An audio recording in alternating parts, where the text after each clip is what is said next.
Good morning, good evening, good afternoon. Welcome to round three of the men's series of the Zwift Grand Prix. We are 2 rounds down, and this week we have a new format for you. It's a squad skirmish. Now, similar to round one, the riders will be racing smaller races, but this time around, 5 racers from each team will be spread across 3 race formats. The teams will be placing riders in the formats that are going to be playing to their strengths, where 2 riders might be better in 2 of these races versus 1 rider in one of those races. The teams are going to have to make some tough decisions. With a variety of race lengths from 300 meters to 10 kilometers over this format, we are going to once again see the strength of the individuals and hopefully see some new strategies shining in Zwift racing. Yeah, that's right, Nathan. Each team will need to put 2 riders in 2 races. And then the real crux of the situation is that individual rider that will represent their team by themselves. It's going to be a lot of pressure. You either come back a hero or with 0 points. We're going to be starting with 12 teams here, and then only 5 of those teams will punch their ticket into our final 3 events here, the finals. Although we know some of you are coming back each and every week, some of you might be dropping in for the first time and wondering, what is the Zwift Grand Prix exactly? Well, this is a new series from Zwift with 6 rounds of regular season racing, and it's going to culminate in a grand final in March of 2023. Each week of racing is featuring a brand new event format never seen before in cycling. It's bringing the excitement of esports to this new cycling discipline. It's been really cool seeing the collaboration between the teams and the event organizers to get us to this point. You've seen the racing, it's been much more strategic. The gamification has gone to a completely different level. Certainly, at the end of the day, the excitement has been off the charts. We've got 24 of the world's best Zwift teams racing. They're rearing to go. 12 of the men's teams and 12 of the women's teams, they all contributed, though, to help design the format that we're racing with here. It's extremely unique and a lot of fun, and I'm glad you're along for the ride. Now, each week will feature men's races one week, followed by women's races the next week. With these new formats, you're going to really get to know these teams, individual riders, as well as the head-to-head battles like never before. Every rider is contributing, and they're going to be accumulating points throughout the season. That's going to be whether or not they get into the grand final or not. So let's go ahead and make sure you get home have a chance to get involved. There's a lot to see at Zwift.com/racing. Everything is on offer there, and we'd love to see you jump into a race if it's your first time. If you've been out racing with for a while and dropping ride-ons like a boss, keep it up. We love having you as a part of the racing. Now let's get right down to round three of the Zwift Grand Prix and check out what we have coming at you today.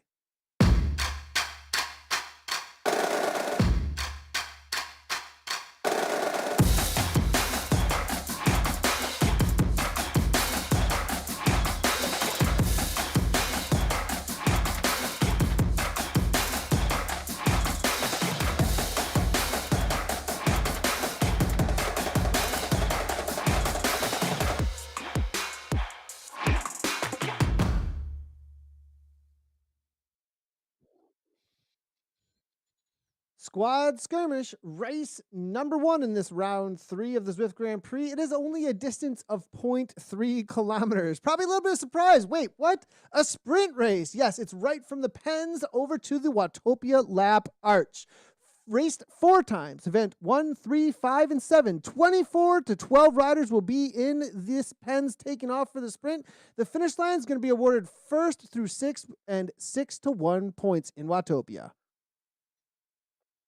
Let's just jump right in and take a look at the second virtual venue of 6 that we'll be racing at today.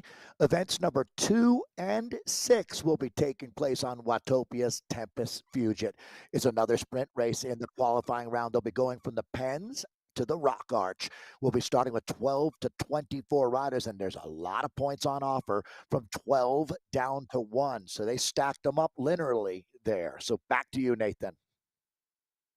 Race number 3 of Squad Skirmish in the Zwift Grand Prix is going to be 1.9 kilometers and 57 meters of climbing. It is the Watopia Forward Hill Climb. Very familiar. Probably one of the most ridden hill climbs in the world of Zwift. It's raced 2 times, event 4 and 8. Again, 24 to 12 riders before we whittle things down. The finish line, though, awarding first through 12. 12 down to 1 point on this hilly Watopia Forward.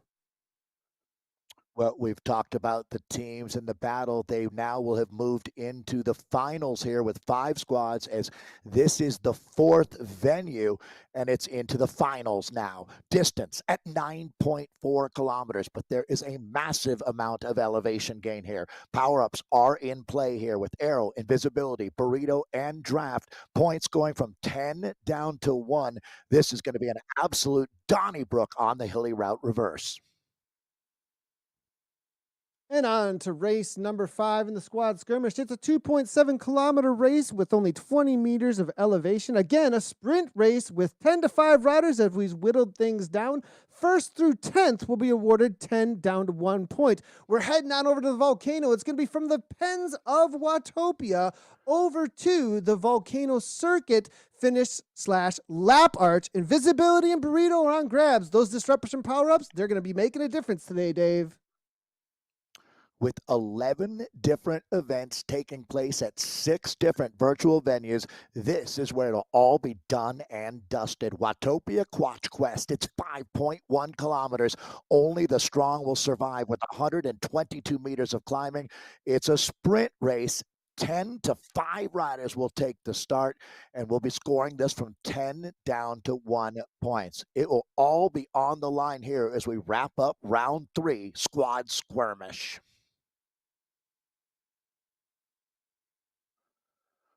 Now that we've looked at the courses out here today, let's take a look at the teams that'll be taking on those courses. It's Abus Lacole, Arrow coming out of Australia. Coalition Alpha is out there today, followed up by Hexagon, presented by Saris. Callus Esports, presented by Wahoo Burke. Movistar E-Team. It's going to be Next Esports, presented by Insured. Team Caselli, presented by Elite. Team Swedish Zwifters, Toyota Cryo RDT. It's going to be Velocio, and last but not least at all, Wahoo Lacole. Thanks, Nathan. Certainly not least as we bring up our table here, the Zwift Grand Prix men's standings after 2 of 6 weeks of racing. And Walu Cole has been very, very strong. They are sitting with 40 points on top of the table. It's a new point structure. So remembering that, we're really looking forward to the dynamics at play, because only 3 points back, but really right there is one of the powerhouse squads, Next Esport, presented by Insured. 1 point back, virtually deadlocked there for our 3 virtual podium spots right now is Abus Lacole, and watch out for them to come all guns a-blazing today. The mighty Coalition Alpha team, they're still in this conversation. It's still a long way to go as well, and they're sitting on 25 points in 4th, with the legendary Toyota Cryo RDT team in 5th with 20. Will then move down to Movistar. They're battling with 16 points in 6th. Castelli 7th. Kalish 8th. Velocio looking to make a big move today, sitting in 9th, as our team Swedish Swifters sitting in 10th. Hexagon, presented by Saris. They're always going to be a dangerous team. Let's see what they can do today. And we're looking for the Australians to show up and make their mark. That's where things stand in the Zwift Grand Prix after 2 weeks of racing. Now, the exciting part is who have these teams picked to be racing each of these races? Well, race 1 with that sprint from the Pens, it's going to be for Abus Lacole, Gianni Kuman. Race number 2, Jasper Paradines and Matthias the Roos going to be taking on that Tempest Fugit sprint. Then it's going to be race number 3 with Joe Perrot and Leonard Tugos doing the hilly forward climb. That makes so much sense to me. Dave, let's take a look at the next team. Yeah, I follow your thinking there. We'll move to Arrow. Let's see what they can do today. There's some talent on this squad that's ready to emerge. Race 1, going to be a very active day for Sam Hill out here. And you can see then race 2 is where we're going to be putting 2 of the Aussies, Mark Bosted and Trent Stevenson. Race 3, That's where Torben Partridge and Ben Hill will be trying to make their mark. That's the Australian squad arrow. And Coalition Alpha will be putting Gel Power into the shortest of the sprint races. Then it's going to be race number 2 with Spencer Segelbrook and Lionel Viasin lining up out on the Fuego Flats for that 2.2 kilometers. And then Ollie Jones and Michael Kaminsky for race number 3 to take on the hilly Forward Watopia KOM. Taking a look at the submitted rosters, this is the mostly French team Hexagon presented by Ceres. Race 1, that's going to fall on Pierre Fallrath. The duties there for race 2 now going to Burke Kayan and Julian Soughton. And race number 3 stepping up will be Jeffrey Milou and Michael Plantereau. That's Hexagon presented by Ceres. Callis Esports, presented by Wahoo Burke, are going to be putting Simon Norelsvensen into race 1 to be sprinting over and over again. Simon Nielsen and Havad Geldins will be taking on race number 2 for that flatter sprint race. Then it's going to be Alexi Kalman and Stian Lersveen for the punchier climb on the Watopia Hilly Forward for race number 3. That's Callis Esports, presented by Wahoo Burke. Moving the pieces around on the chessboard, it's Movistar E-Team, and Daniel Gould will take the responsibility of race 1. Race 2, it's Vidal Mel, dangerous duo here with Jonas Bjarred as well. Race number 3, Movistar will be starting Samuel Brandland and Jimmy Kershaw. That's a good look at the Movistar men. And Next Esports, presented by Insured, they're going to be putting Thomas Thrall on the big sprint today. And then it's going to be Jean Brun and James Barnes in race number 2. Brian Duffy Jr. and Zach Neer taking on the punchier course for Next, presented by Insured. We'll see how this all stacks up. Interesting to see, though, race 1, 2, and 3 for Next, presented by Insured. 4 different 3-kilometer sprints out there for Ricardo Panizza as he'll take on the responsibility of the solo rider in race 1 for Team Castelli, presented by Elite. Race 2 sees the Italian duo of Alessandro Barra and Mattia Gaffuri. Race 3, again, put on the climbing legs, Luca Vergalito and Luca Zanasca. Ciao, Bellos. Good luck to Team Castelli today. Team Swedish Swifters are going to be lining up for the sprint race. Race number 1, Johan Ridney. Then it's going to be Martin Harburg and Jerry Eriksson taking on race number 2 on the Tempest Fugit 2.2 kilometers. And finally, Matthias Svensson and Jacob Jorkland are going to be the climbers out there today for race number 3, Team Swedish Swifters. All right, Toyota Cryo RDT, this legendary squad will be starting Jack Poley as he'll be racing up to the lap arch 4 times. Race 2 then over to the rock arch. It's going to be Anders Bengtsson and Eddie Uhl. Wow. And then we take a look at race 3, and it's one of the most talented Zwifters on the planet today, Joachim Lisan with Martin Mertens. Boy, they're bringing a strong squad, Toyota Cryo RDT.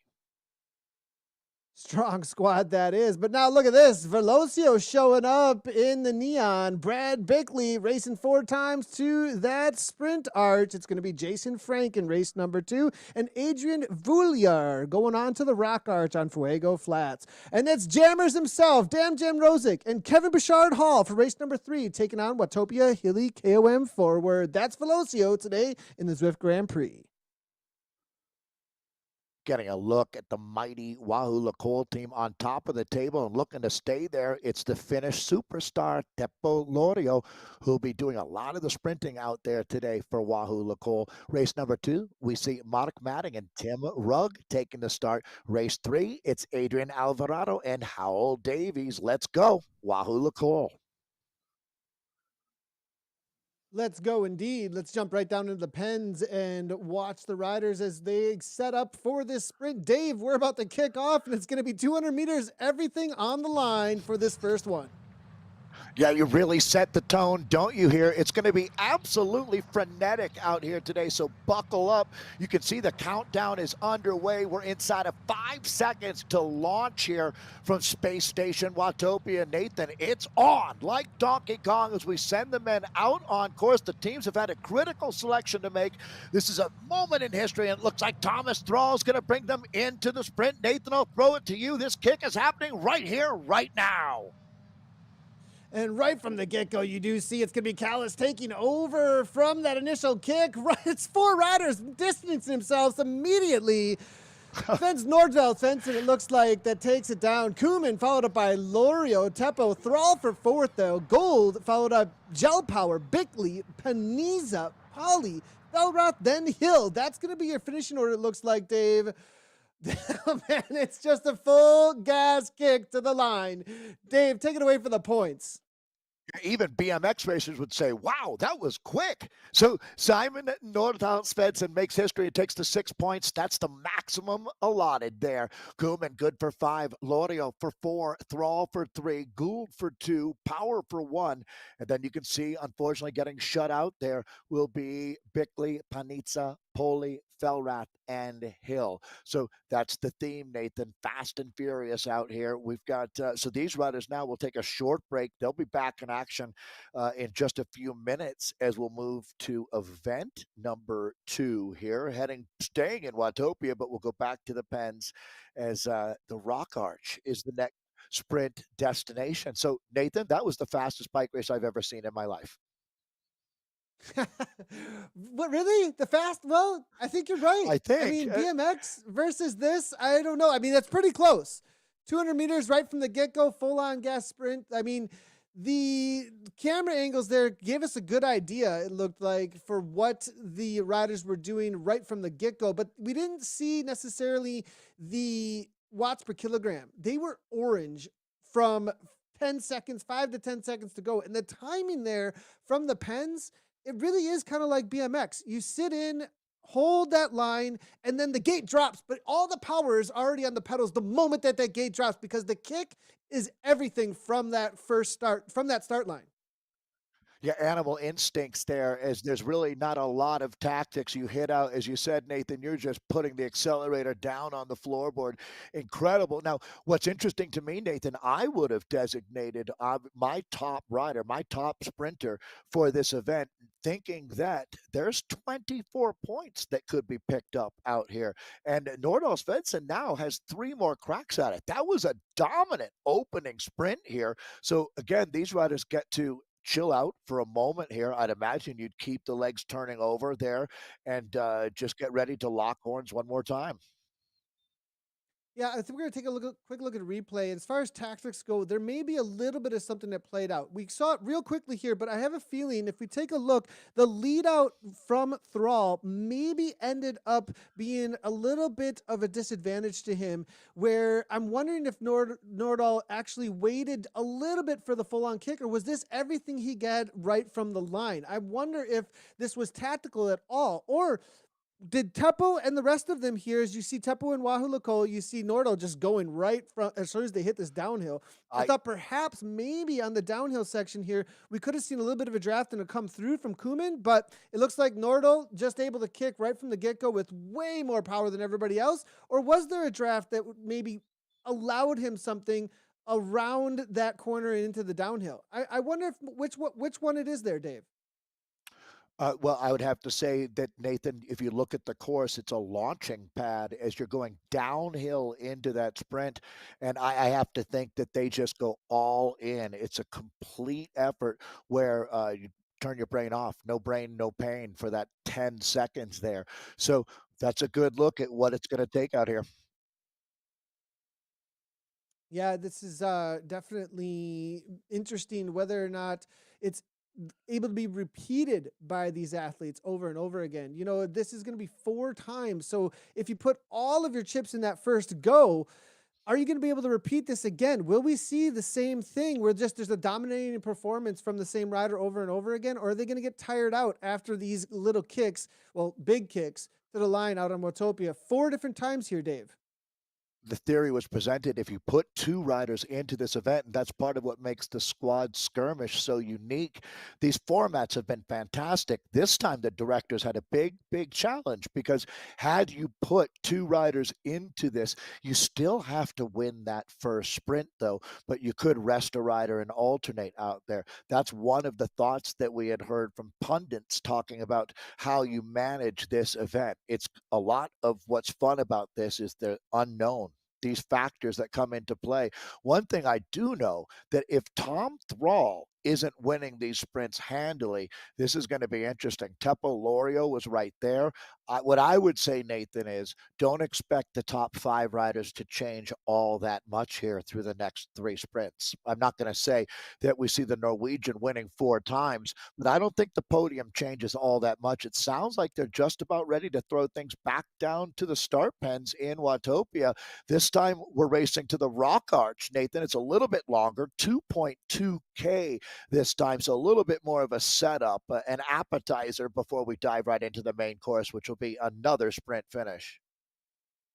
Yeah, we're going to be out on Fuego Flats, 2.2 kilometers. It's going to be full gas. Well, maybe not. A little bit more tactics. Now, I just got told there was no draft in that first race, but this race, there is going to be the ability to draft a lot more tactical. Two racers from each one of the teams. We do see Wahoo Lacole right from the get-go getting out front, Dave, perhaps in order to allow their other rider to sit in, and there's going to be a chase right from the get. You can't let anything go here, Dave. And it's going to be Timothy Rugg, of course, making the first move.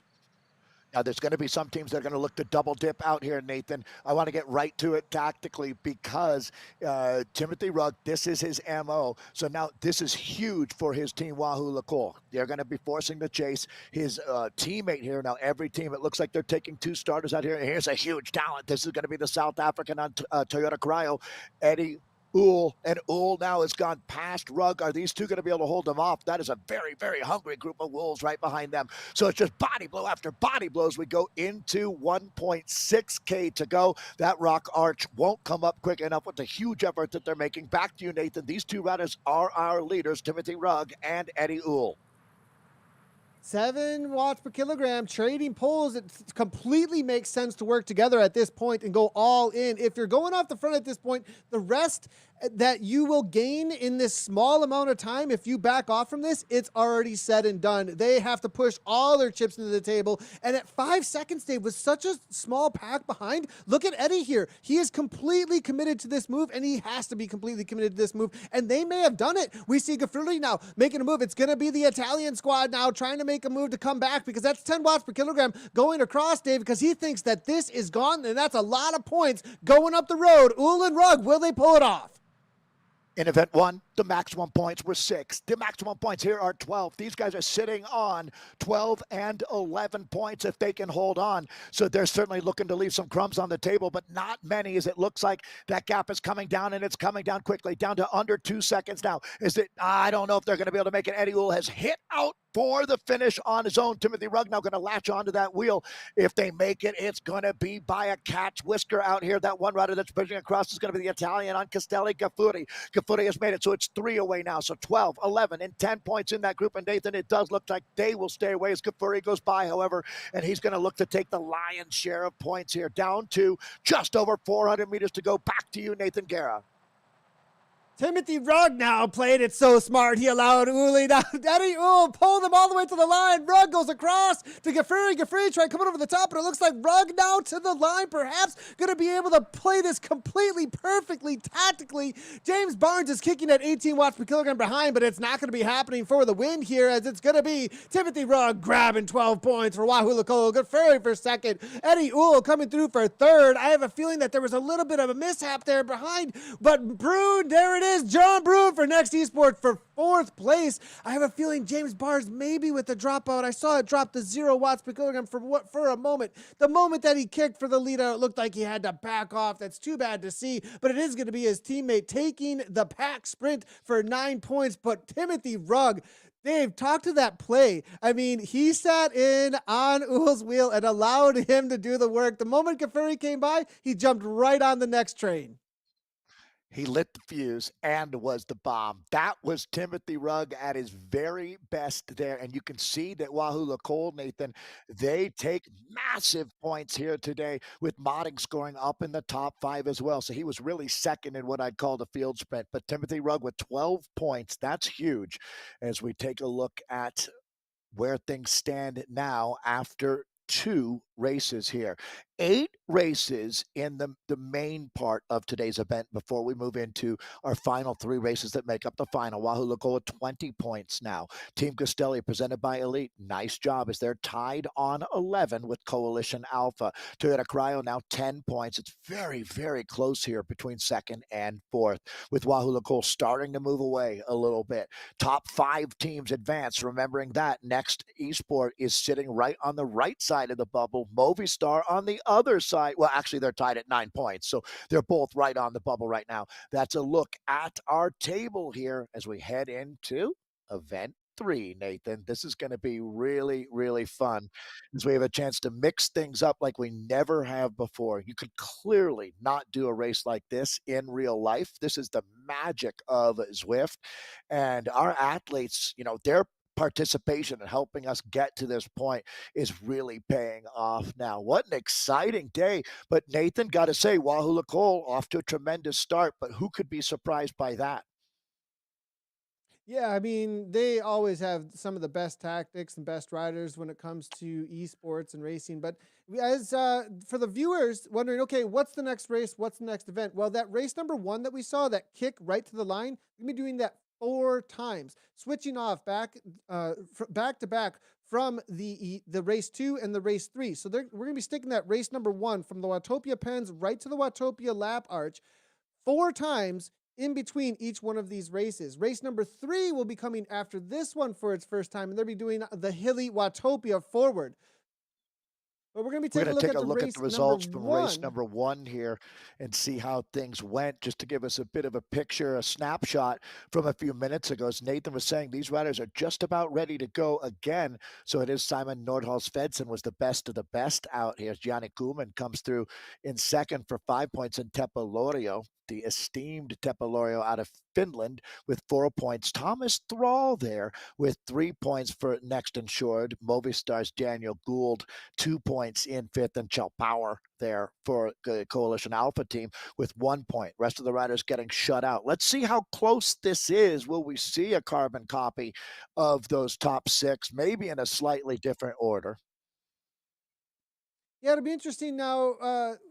This first race, didn't know up front, but it looks like there's no drafting in this event, actually, Dave. So essentially, with a 200-meter, 300-meter sprint, there isn't going to be any sitting on any wheels in order to come through. On that downhill with the draft, there may have been an ability to kind of sit in and then accelerate around them, because you do get a pretty good draft on a little bit of a downhill if it did exist. But without it there, this is just a muscle it to the line. It's also worth remembering that it's a bit of a downhill at the start here. It's gradual, but it's enough that it makes a difference. So those early watts that you're able to, as you've said before, speed is king out here, and Zwiftcraft, getting up to your top speed early is going to be how you win. And that was exactly what we saw there from Simon in the first race. Realizing that there was no draft, he just ramped it up to top speed. Although Thomas Thrall had a little bit stronger kick right out of the pens, ultimately the horsepower that the Norwegian had was just overwhelming. I'm expecting something pretty similar here, to tell you the truth. The quality of that rider, and actually all the riders in our top 3, is indisputable. There they are in the pens. Nathan, we've got another race to look forward to. We're going back now in this unique format to what you saw, that we're calling this venue 1 here.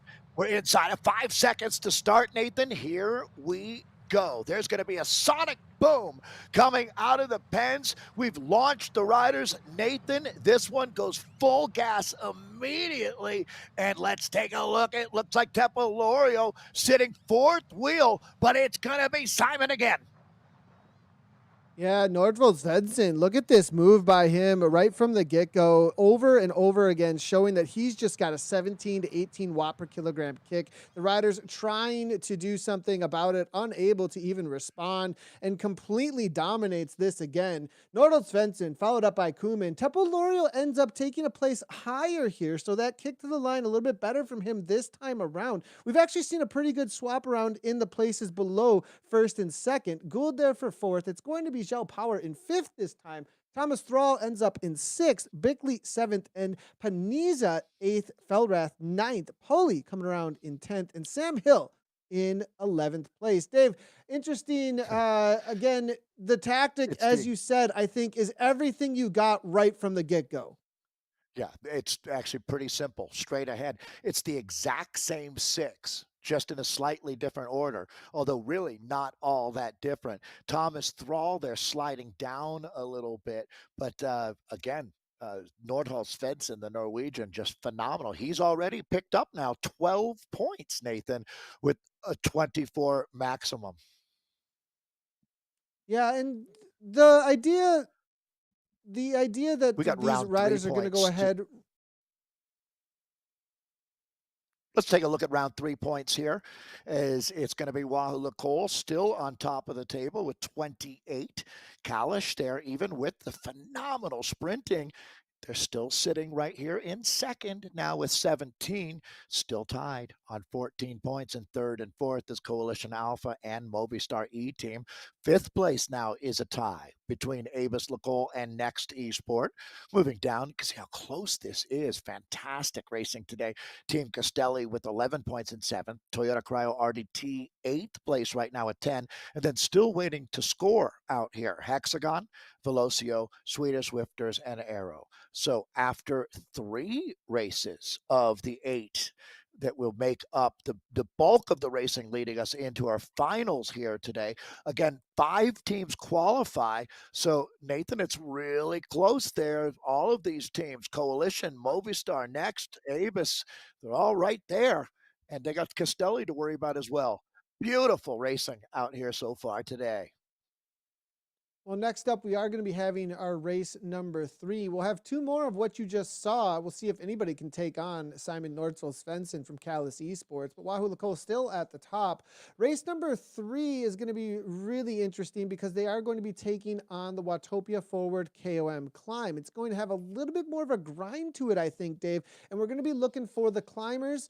Well, I don't know. Is it a pure climber? I'm not sure. But I mean, the reality, I think, here is they're going to be throwing their star, what it would come to a first across the line rider, the riders that would be their winning GC riders, most likely begin thrown at the hilly Watopia Forward KOM. Well, and there's a major problem for everybody racing here is an on-form Danish rider, Joachim Liesland, has been nearly unbeatable in racing on Zwift over the last couple of months, and he will be in this field. So, again, you've got to consolidate and have a plan coming into this one. And remembering now how the points are distributed out here, we call this the third race. This is the third venue. This will be the 4th time that we've actually started an event out here. Part of the complexity of today is what makes it so fun. The riders all have different roles. Some of them are doing the short sprint. It's not even 3K before things are done and dusted. They race 4 times so far. We've seen the Norwegian perfect out there. Absolutely spot on perfect. Now, the riders that we've got coming up now don't race as often, but the duration is longer, Nathan, and the points value. We're stacking them more from 12 down to 1 or 10 down to 1 in some of these other events where if you've got 2 riders and you can put 2 like Velocio did, putting 2 in the top 5 is a game changer. That's why they're on top of the table. Speaking of Joachim Leeson, he does have Leonard Tugels to go up against, so it'll be interesting to see those two going head to head. Leeson and World Championships had an amazing ride on this 2 years ago. I'd really be watching out for him. We saw him on Wednesday Worlds actually this past week, absolutely dominate this specific climb. Maybe that was a little bit of a warm up for him 2 days ago. He did this in a 1:26, I believe it was, over the top of the KOM. We'll see if he can In a better big that. I have a peloton. feeling with fresh in a big peloton, but with fresh legs and the amount of pressure here, it'll be interesting to see how this plays out. No power up though, right? So no power up, a little bit different as far as that goes. Just pure wattage to the top. Yeah, power-ups only come into play, Nathan, a little bit later today. We're working our way through these first 8 individual races. But in the finals, you'll see power ups. So just a little bit later, I'm just hearing from race headquarters that they have told our riders they're inside of 30 seconds to start. So really, the nerves start to ratchet up right now. You can see that there's so much in play out here. For really, there's five different teams looking for four spots because I think it's really indisputable that what's going on right now with Wahoo Cole is phenomenal. But they got to keep that momentum going. Things can change on a dime out here. Back to you, Nathan. Racing action ready to get underway. Gonna be a little bit more tactical this time around, I'm assuming. Gonna have a left-hand turn in just a moment. Will they send another rider off the front? These teams early on could make some of the others chase in order to waste some of their matches. I think it's gonna be a little bit calmer, though. We are looking at Leonard Tugels. There is Zanaska as well, our breakaway rider in Yorkshire a few weeks back. We'll see if he can do this again. Bjorklund now making his way through the pack. Wahoo Cole sitting pretty toward the back here, it looks like. There's Learson now to the front. Ollie Jones is here, one of the Zwift Academy finalists here. Leonard Tugels, though, here he goes. 197, super chill. Look at that spread across the road here. They're definitely waiting for those lower slopes of the forward KOM. Yeah, this one might become the tactical slugfest, although as I see Zach Nair's name pop here, I would absolutely look for someone to replicate somewhat. And Leonard Tugels might not be a bad example of replicate what we saw Timothy Rugg do a little bit earlier. That was a much shorter race, but there's Lucas Zanaska moving up as well. This is a murderer's row of esports athletes out here. Nathan, I honestly think right now the massive amount of talent that we've got in this group is neutralizing each other out because these guys realize that unless you have an authentic, all-in attack, you're not going to phase these gentlemen. This is the cream of the crop in esports right now. I mean, Brian Duffy Jr. is out here. Lucas Zanaska, tremendous form. Every one of these names rings true, but that is the man. No doubt about it. He's the king of esports right now. And as we look forward to our world championships coming up in March, how can you look past Joachim Leeson?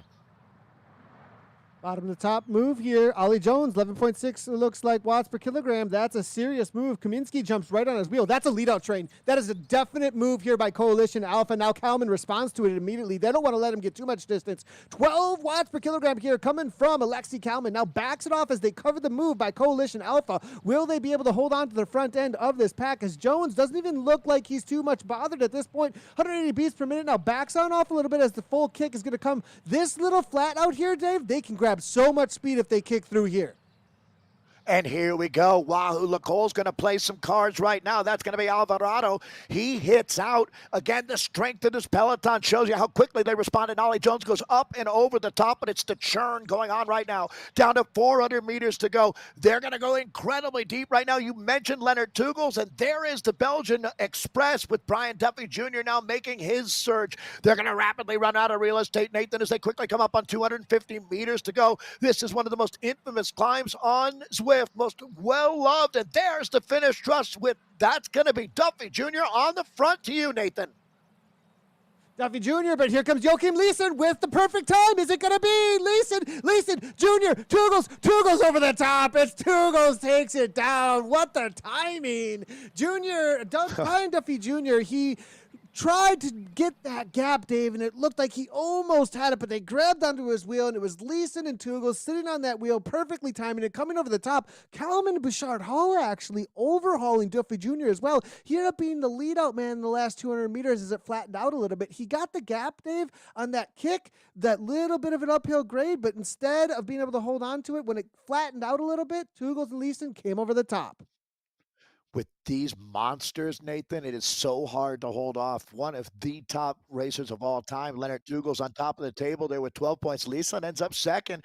Kalman ending up third. It was nice to see. That's going to be Leonard Tugels that we're in with right now. Nice to see Velocio get onto the table there with KBH, Kevin Bouchard Hall, picking up fourth. But Leonard Tugels, certainly, Nathan, his regard is massive. But we have a chance to look at our team points now.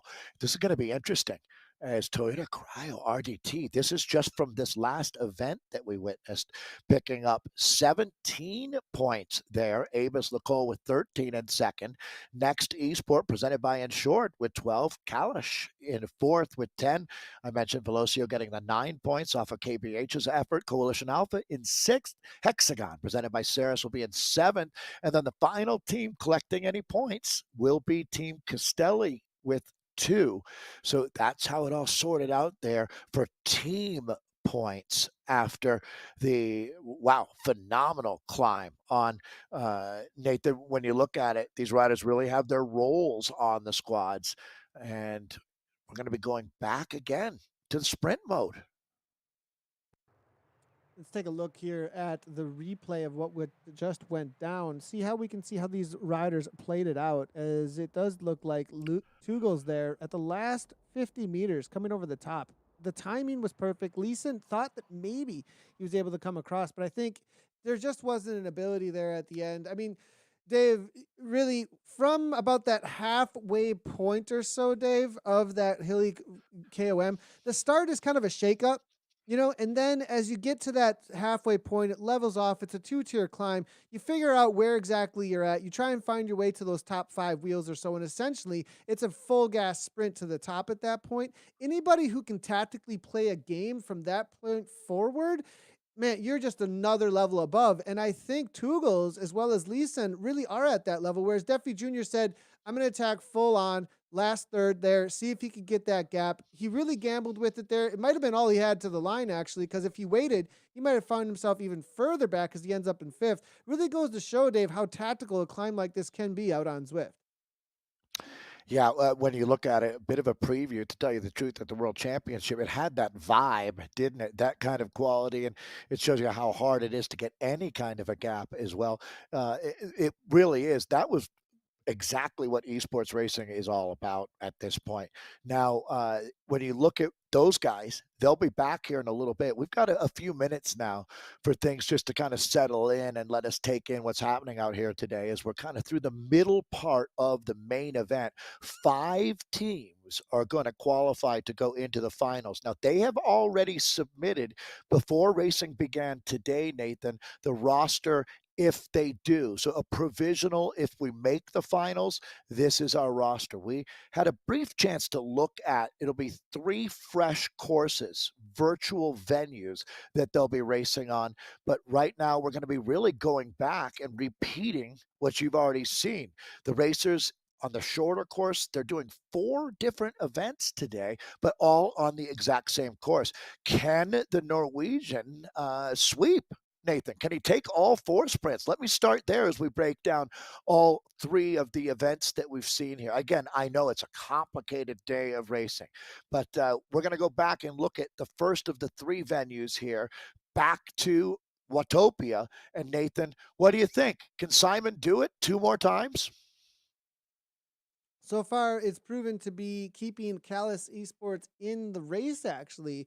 A lot of their points coming from that first sprint race with Simon. So I think what's really cool about this format and the way that it's working between each one of these race types is that the teams and what they shine at is really evening things out. We're seeing some changes across the entirety of the day today because Wahoo Lacole, they didn't score any points at that KOM, actually. Interesting enough, they've been at the top so far, and they've been very consistent so far. So let's go ahead and take a look at these points and see how things have changed up, throwing different event formats and different types of riders at each one of these. As we take a look at these points, it looks like Wahoo Lacole at the top still, but after scoring no points in that last one, it's Look 1 at point that. between them and Toyota Cryo DT. Dave, and as you saw, speak, Dave, to the reality of how many points Toyota Cryo DT gained in that Watopia Hilly. I mean, they jumped up in the leaderboard. Callus hanging in there in 6th right now with everything from those sprint races. Really goes to show how teams can shine with individual riders. This is fantastic. And it speaks to, so whoever designed this point structure right now and laid out the racing venues that we're on has got to be smiling, because this is 100% what you're looking for. Wahoo Lacole takes an early lead. They did a tremendous. We haven't even talked really about race two. That's actually what we're looking at in the background there, Tempest Fugit, with that 2.2K sprint where they took first and fifth. Well, things sure changed quickly after we went back to the hilly KOM on Watopia.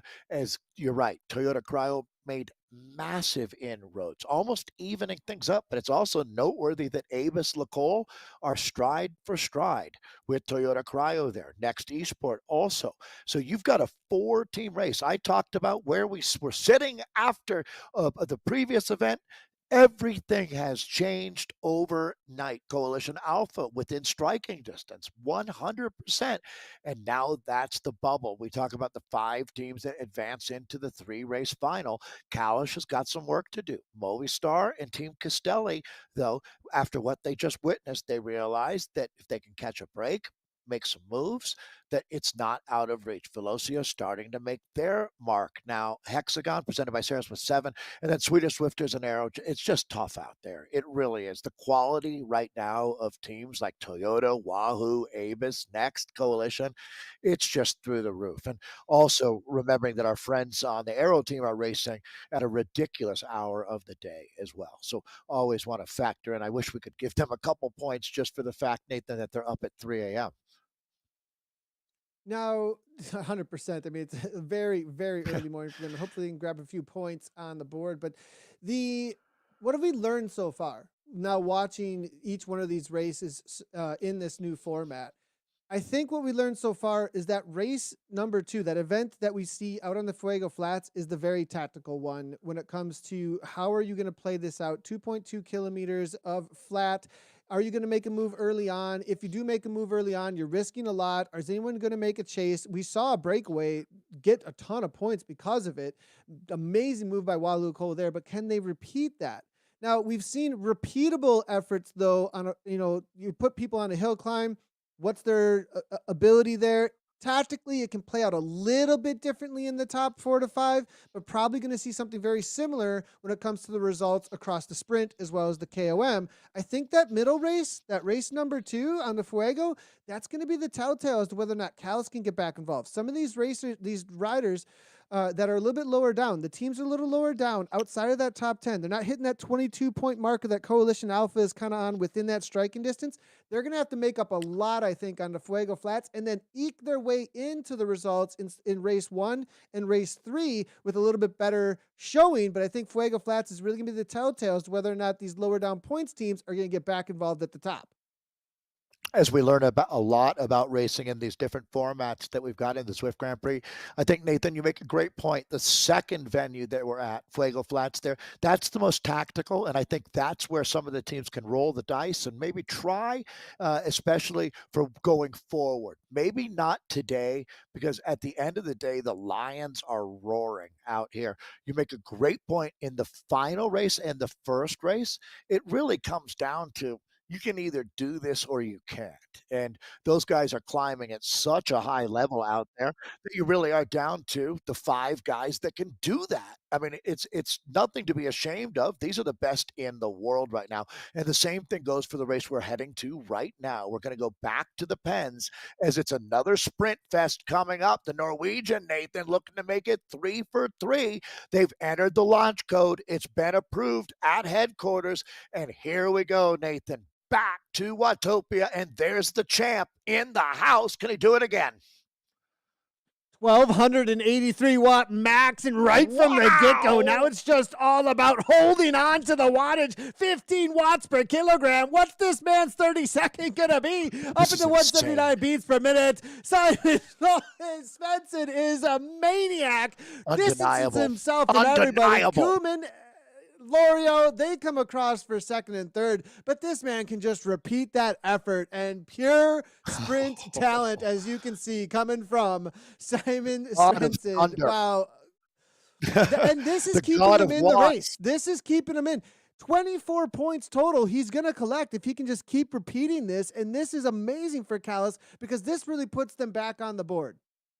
Well, yeah, that's 3 out of 3 now for Nordhall Svensson. He is en fuego out here today. I think the God of Watts is an appropriate nickname there. That's bananas. There's just nothing you can do. But notice that the six don't change. It's the same group over and over. With Gianni there, 5 points for second. Teppo, 3 points for third. Chell Power, fourth place. 3 points go along with that. Thomas Thrall, Canadian, Canucks up for another 2 points for his next insured team. And it's going to be Daniel Gould for Movistar Esports team. He's sixth place. That gets 1 point. Everybody else goes back with an empty basket. I'm absolutely loving. I'm watching a few of the chats come on through, and Teppo's actually in chat. The guy who just took third just said, "Woohoo! This is fun." Well, I guess we found a good format, Dave, when the athletes themselves are jumping in chat while we are watching the broadcast, and they are loving this format to the line each and every time. Well, Teppo took third. He took second, I think, one of these times. He's been keeping Wahoo Lacole in the mix. Now we're going to see whether or not his teammates, though, over on Fuego Flats can pull off another upset, because Timothy Rugg, what a move by him on the Fuego Flats that last time through. He jumped on he started the freight train, Dave. Then he jumped on as the caboose, and then he just made sure that every train that came by, he was in the right place to stay with that breakaway and walk away at the end. And this is a guy that takes the bull by the horns, as you would say, Dave.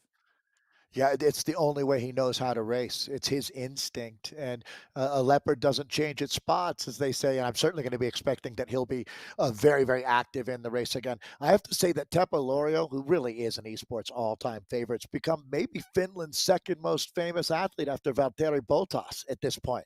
I mean, this guy's got a tremendous amount of personality. I'm glad to hear that he's loving it out there. Now, this one again, 2.2K. They're going to be going from the Pens in Watopia out to the Rock Arch. So we've seen this one play out as a three-rider group that went clear. Fortune favors the brave. It certainly did the last time out here, Nathan. And I think that, I think you're going to see something very, very similar here. Maybe not all the same actors, but the same play. Interesting, Dave. I wonder, because did the riders learn something? Because usually on a course like this, I would say let it go. I would say it's going to come back. That didn't come back at all. It went It's too out to short. 10, It's too 15 short. seconds, That's why. and it's exactly. And so I think the reality of being able to kick like this, I have a feeling the riders may have learned something this time around, and they're going to chase things a lot quicker. And I have a feeling the DSs were in their ears, and they probably now have somebody to be the chaser and somebody to be the sprinter. I would assume those would be some roles now.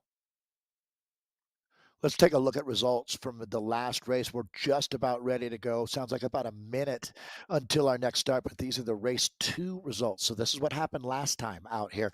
The aggressive Timothy Rugg took the win. The Italian was super impressive, though. He ended up, as you said, Nathan, going from station to station, bridging up to that group, and then the very talented Eddie Uhl out of South Africa ends up third. The field sprint, well, if you could call it that, reduced field sprint, it was Jay Brune taking that. But it was really critical here what happened with Wahoo Lacole, as Modding ends up fifth, but that's a lot of points. They took 20 points out of this event, and thank goodness they did, because they're down to a 1-point lead at this point. So, Nathan, you can see how the rest of the points sorted themselves out with some huge names like, ZRL champions, Harvard Jelnis and Mateus de Roos, Vidar Mel, all three of those guys not in the top third of the field out there. That says a lot about the depth and the quality of what we've got going on in the Zwift Grand Prix. This is the best esports I've ever seen. No doubt about it. Just Now, loving this, Nathan. Now you saw John Brune up there, but someone that was missing that's an amazing sprinter and very great tactician was James Barnes. James Barnes not scoring any points. And as we saw just a moment ago, I believe next presented by Insured were in about fourth place, but they were within striking distance, only 4 or 5 points behind. Mm-hmm. Barnes not scoring there, they actually would have been in first place. And because of his dropout, that actually put them in behind the ball now. But if you put Barnes into that equation for this next race, this is actually a place where they can make a jump, right? So they're probably thinking, look, you guys, we just had a little bit of bad luck that last one, right? And so, look, we're really going to put a lot of chips on the table, I think, for this next race in order to bump themselves maybe up in that first place. 20 seconds to go, Dave. This is going to be it. Is this plan going to work out? I really like your mindset on that, and I 100% agree. If you're next in short, you realize, hey, we had a little bit of a bummer situation, but we know we've got the goods. Let's make it pay off this time. I expect them, as we hear now, 5 seconds to start. So here we go. Great point, Nathan. I'm going to watch for next and short to make a real run. They've got to be hyper motivated out here right now. This is a fun one. And we are underway. Who attacks first? Who flinches first? There's James Barnes. Again, that South African flag. He's racing out of New Zealand. He had 3 wins in the final ZRL season before we moved into the Grand Prix format. And here we go, Nathan. The fireworks have begun on Tempest Fugit. Yeah, and last time we saw Rugg trying to take off right from the get-go. Lionel Viasen, the Duck, says, enough of that. I'm not sitting in and watching this go. Covers the move. And now with the churn, Dave, it completely changes the conversation. People are covering move after move. They know it's going to be a freight train of a pack, and it's going to be more about the churning of the pack and where your positioning is and the timing of when you kick through to cover a move that's going to be more important this time around rather than chasing down a break. Yeah, in the previous race, there was no drafting. It is available here. So drafting is enabled. It makes a big, big difference. And you can see right now 3 riders starting to move up the front. It's going to be Modding, Uhl again, and Souton, the hexagon rider. Lionel Viasen, though, monitoring things. Regulators mounting up right now. Nathan, this might be more exactly speaking to what you were talking about. It looks like we might have more of a regular sprint here as nobody's giving any leash at all. Watch out for Lionel Viasen now, the Duck. It's going to be all about timing and positioning here now. Now, here we go. It's somebody who does not want it to be a full-on sprint from 200 meters. He wants to get away. It's going to be Gaffuri off the front. Paradian's here now making a move as well. That's one of our Zwift Academy finalists, actually, that just got announced actually yesterday. And Paradian's looking to show what he's worth out here today. Jasper going across now, though. Where's the Viasen? Are they going to let it go, Dave? Yeah, well, I don't think there's anything you can do about it. Jasper Paradines, the Belgian with a show of force right now. Belgian up. It's going to be Gaffuri, who's had a tremendous ride out here. He's going to try to hold on for second. You can see the heat is coming like a blowtorch right behind him, but I think Jasper Paradines stays away, Nathan. This is a big one now for Avis Lecole as they could move themselves into first here. Vidar Mail now ramping things up. I think that's going to be also for his teammate as Mail kicks 11 watts per kilogram and trying to get away, but that's going to get some response. Eddie Uhl now coming along with 9 watts per kilogram. I think he's going to get caught, Dave. Only 2 seconds with about 300 meters to go. I think Vidar Mail kicking 11 watts per kilogram. Sagerbrook now kicks 13 watts per kilogram coming from the man from Coalition Alpha. That's most likely going to come over the top. Paradine's trying to hold on, but there's the catch. Coalition Alpha, 1 second, closed right on down. He gets the gap on the pack, but are they going to roll in as well? No, Sagerbrook holds on. James Barnes for second there, and third, I think, goes to Vidar Mail, perhaps, but Sagerbrook, what a move. The timing was perfection, Dave. Yeah, boy, I tell you what, between his esports and his track racing, Spencer Sagerbrook out of St. Louis, Missouri, has really turned himself into a tremendous multi-discipline talent. And that was a big one. There you go, Nathan. James Barnes got up there, and that was exactly what you spoke about. Next in short is going to be really happy with the second and a fourth. Vidar Mel, excuse me, I'm going to up.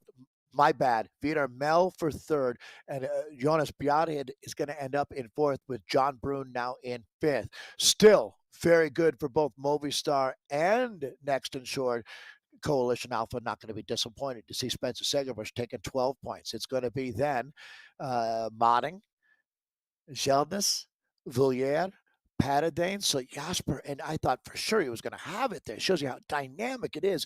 He ends up all the way down in 9th after that blistering attack. Bada for 10th, Bosted for 11th, and Frank rounding out our top 12 spots there. 12 points for the top of the table. Nathan, I'll throw it back to you so we can see how the team points scored out there in this individual race. Things really shaking up now, Dave, as next they get both their athletes across the line in prime positions. 19 points across for both Movistar and Next. That's going to bump them way up. Wahoo Lecole made that risk, and it paid off the first time around in that race on Fuego Flats, but Timothy Rugg off the back, it looks like this time, not being a classic sprinter. Coalition Alpha sitting there in third with 12 points, as you can see, with Viasen grabbing some solid points. It looks like it's going to be Callus Esports presented by Wahoo Wahoo Burke in sixth right now. That's going to be good for them. Good for them. Excuse me, for in fifth with 6 points for those points here. That's going to be good for them to bump them up a little bit as well and hold on after Simon's been performing so well in the first sprint race. For Velocio now six, it's going to be Abus Lacole in seventh with 4. It's going to be Team Castelli presented by Elite with 3 points. Arrow grabbed 2 points. Hexagon Toyota as a Crowd T and Team Swedish Swifters, they get nothing in this race 2 event number 6. All right. So, all right, let's take a look at our round 3 points up till this moment. And boy, it's going to be exciting. Next, Esport has taken the top of the table with 46 now, but nothing is out of play as Wallacol with 39 into second. Coalition Alpha, 2 points behind them in third. Avis Lacole, 2 more points back for fourth. Another 2 points back has your top 5. 5 teams will punch their ticket into our final. And coming up now is our 7th of 8 events that lead into the finals. So we're running out of opportunity out here. Kalish, Toyota, Castelli, Velocio. These are the teams that are still in the hunt out here, Nathan. But again, they're running out of real estate. Yeah, and what I really like about this is how many points that are still up for grabs on that Watopia Forward KOM. And if somebody didn't play it exactly how they liked that first time around, they may be able to bump those teams that are right on the edge in that sixth through about seventh, eighth, maybe even ninth or so if there's some big boosts. Simon, he's keeping them in. Callis are in here, but he's got to repeat this again. He looks unstoppable in this sprint race. If he does it again, he's going to bump them one more time. But these other teams that are around him, they may be able to grab some points away from some tiring legs, maybe in that second and third. So it'll be interesting to see. Here's a look at the monster himself, resting up, getting the legs ready there, shaking them out, Dave. Classic sprinter in the last 200 meters. Yeah, I mean, this is a clinic that he's been putting on out here, just shaking the muscles, getting loose, preparing himself. This is like watching a lion right before it attacks an antelope in the Serengeti, right? Just kind of getting loose and ready to go. He's been unbeatable, undeniable, and certainly I would have, if you wanted to put some odds out there, I think most people would put him up against the rest of the field. This is probably the biggest danger man, the wild card, Teppo Lorio here that we're looking at. He looks motivated and is always in for a fight. Now, one thing to notice here, Dave, Teppo really needs to perform here consistently the way that he has, because there's been a big jump over the top of Wahoo in these last couple of events. They were really dominating from that performance in race number 2 the first time around. But now, Dave, we've seen them slipping a little bit. And since they got no points in the first K1 forward, I would be shaking a little bit if there's some performances from some of these other teams. It's only top 5. If they get jumped by 3 teams, bam, they're out, Dave. So we'll see what happens here. Teppo's got to perform down in the pens now. It's a violent effort, no doubt about it. Only the strong need apply to be participating in this absolute throwdown. Look at the launch. This man goes absolutely nuclear as he's dimming the power grid in all of Scandinavia right now. Simon Nordahl Svensson looks to go 4 for 4. Nathan, the chase is on behind him as he brings the heat. Yeah, and he's got the distance now. I don't think he's going to be caught. It's really a race for second at this point. Here comes Lorio, though. Lorio at 50 watts per kilogram. Is he going to overhaul it? No, not going to happen. It's Teppo Lorio for second, but Nordahl Svensson takes it down again. Teppo keeps Wahoo Lacole in the chase for the top spots. And, man, over and over again, man, Nordahl Svensson, 6, 6, and 6 and 6, Dave. 24 points scored for his team. Callis have shown us they're the sprinters today. Maximum bonification. Good job, Tepalorio there, as he'll pick up a lot of points for his Wahoo Lacole team as well. That's really helped keep them in the conversation in the overall. So this was event 7 of 8. The last time, well, 5 of these riders will be back as their team will have made it into the final, but these guys will get a chance to cool down. Some of the teams, Nathan, can expect to transfer into the final. Some are going to be watching closely as their teammates dig in. This is what the squad skirmish is all about. One final race in what I'll call our regular season. This is how the points have stacked up. It's 3 points separating first and second, with next presented by Insured on 47. That's the top of the table. Wahoo Lacole with 44 points in second. Coalition Alpha there 39 points in third. Abus Lacole, 38 points. This is where it gets very, very interesting. Abus Lacole with 38, 37 there for Movistar E Team. Kalish is absolutely in it. It's been right now pretty much all Simon. You know, he's going to need his teammates to step up. Let's see what they've got on this climb. That's the Norwegian Kalish team there, sitting right now on the wrong side of the bubble with Movistar on the right side of it. Toyota Cryo, they still realize that anything is possible in esports. They're in seventh. Castelli presented by Elite. They came out hot, and now they're sitting 1 point ahead of Velocio. Hexagon with 7 in 10th. Arrow in 11th, and Team Swedish Swifters just not having their day. It looks like it's Norwegians are the kings of Scandinavian esport today. Those points there, Dave, when we took a look at the 27 points for Toyota Priority T, a lot of those were gained on the climb that we're about to see. I have a feeling there's some shaking in the boots when it comes to a big jump that Toyota Priority T can make on this final climb. It's really going to come down to the hilly KOM forward. And Joachim Leeson, there's a lot riding on his shoulders right now. Whether or not he can do what he usually does on this forward KOM, he's done it many times, and it's gonna be a make it or break it moment for that team, I think, for his performance that we're about to see. You know, Nathan, these athletes really, they're gladiators. They don't really have an off switch. You can't toggle down from maximum effort. And that's really on a climb like this. You are completely committed to it. You can't back off 2 or 3% to save that for later.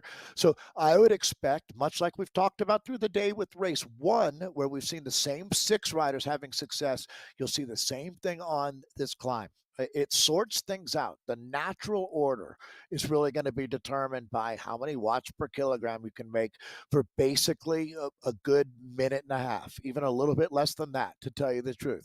It's brutal. I don't know that there's another day that hurts more. I think we might have a quick review here on some of the points, as we always appreciate and want to make sure we've got things right. And from what I understand, Kalish is in second. So that's a pretty big change there, Nathan. Just want to make sure we didn't lead folks astray or down the wrong path. So correcting that previous board, this is the updated round 3 points after 7 of 8 races. So let me just do it again for dramatic effect. The top 5 teams will advance. It's a one. We wanted to make it even more exciting, Nathan. It's only 1 point now separating the teams that will qualify, but they've got to get to the top of this climb. But that really changes things. 2 points separating the top. Next is our leaders. Kalish there in second, Wahoo in third, and it's really only 3 points separating the top 3. A little bit larger of a gap back to Coalition Alpha. I wouldn't say that anybody is safe in spots 4 or 5, to tell you the truth. So Coalition Alpha has Abus Lacole right behind them. And this is all in play right here. Actually, Nathan, everything is in play. But that 5th spot, the coveted spot in the finals, let's see who grabs it. So we're going to go back to, again, apologies there, folks. Wanted to make sure we had that right before we sent our riders out on course. Yeah, now with those points that we just saw, the what we saw with those very close numbers between Coalition Alpha, 4th, 5, and 6th, are really important. But I still, as you said, I don't think Coalition Alpha are safe here because the points that were Oh, I agree. gained from the 5th, 6th, and 7th places were mainly on this forward KOM. So I think Coalition Alpha really got to show up in this final race because Leonard Tugels is on Abus Lacole. We see Joachim Leeson again. I know we're naming him a lot here, but for Toyota Credit T, he is really the one to watch out for when it comes to this climb, and he's going to keep them in this race. And Movistar E Team also performed extremely well on this climb. We're about to jump down now in 5 seconds here. Here we go into the final race before we head into the last qualifier here now, Dave. Here we go. Kaminsky now leading things out on the left-hand side.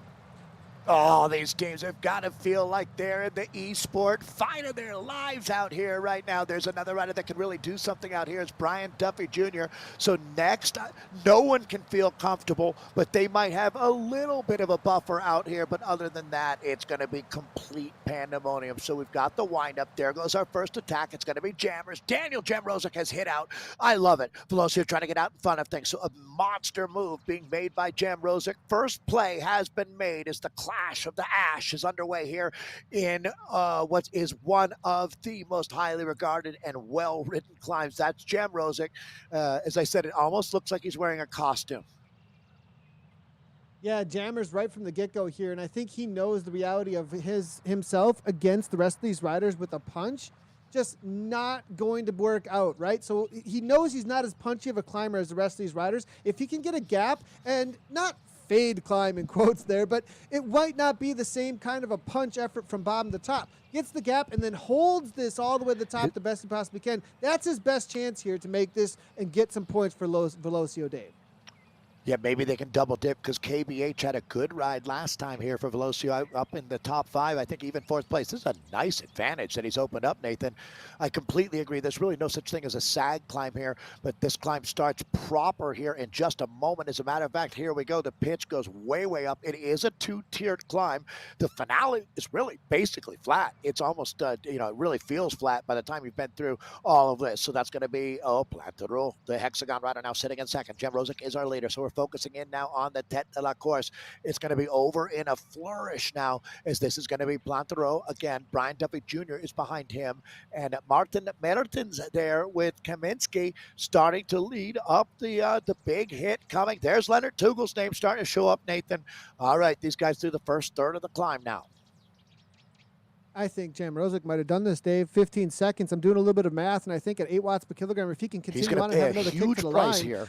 15 seconds, Dave. 15 seconds is exactly what you need to climb at about an 8 watt per kilogram over the top of these other riders. Yeah, this is fantastic. Certainly, all credit goes to a rider willing to take chances out here. And now it starts to look incredibly realistic for Plantero here to take the top points. The points today scoring 12 down to 1. So the top 12 riders are the ones that walk away with something. Let's take a look now at the peloton as they start to ramp things up.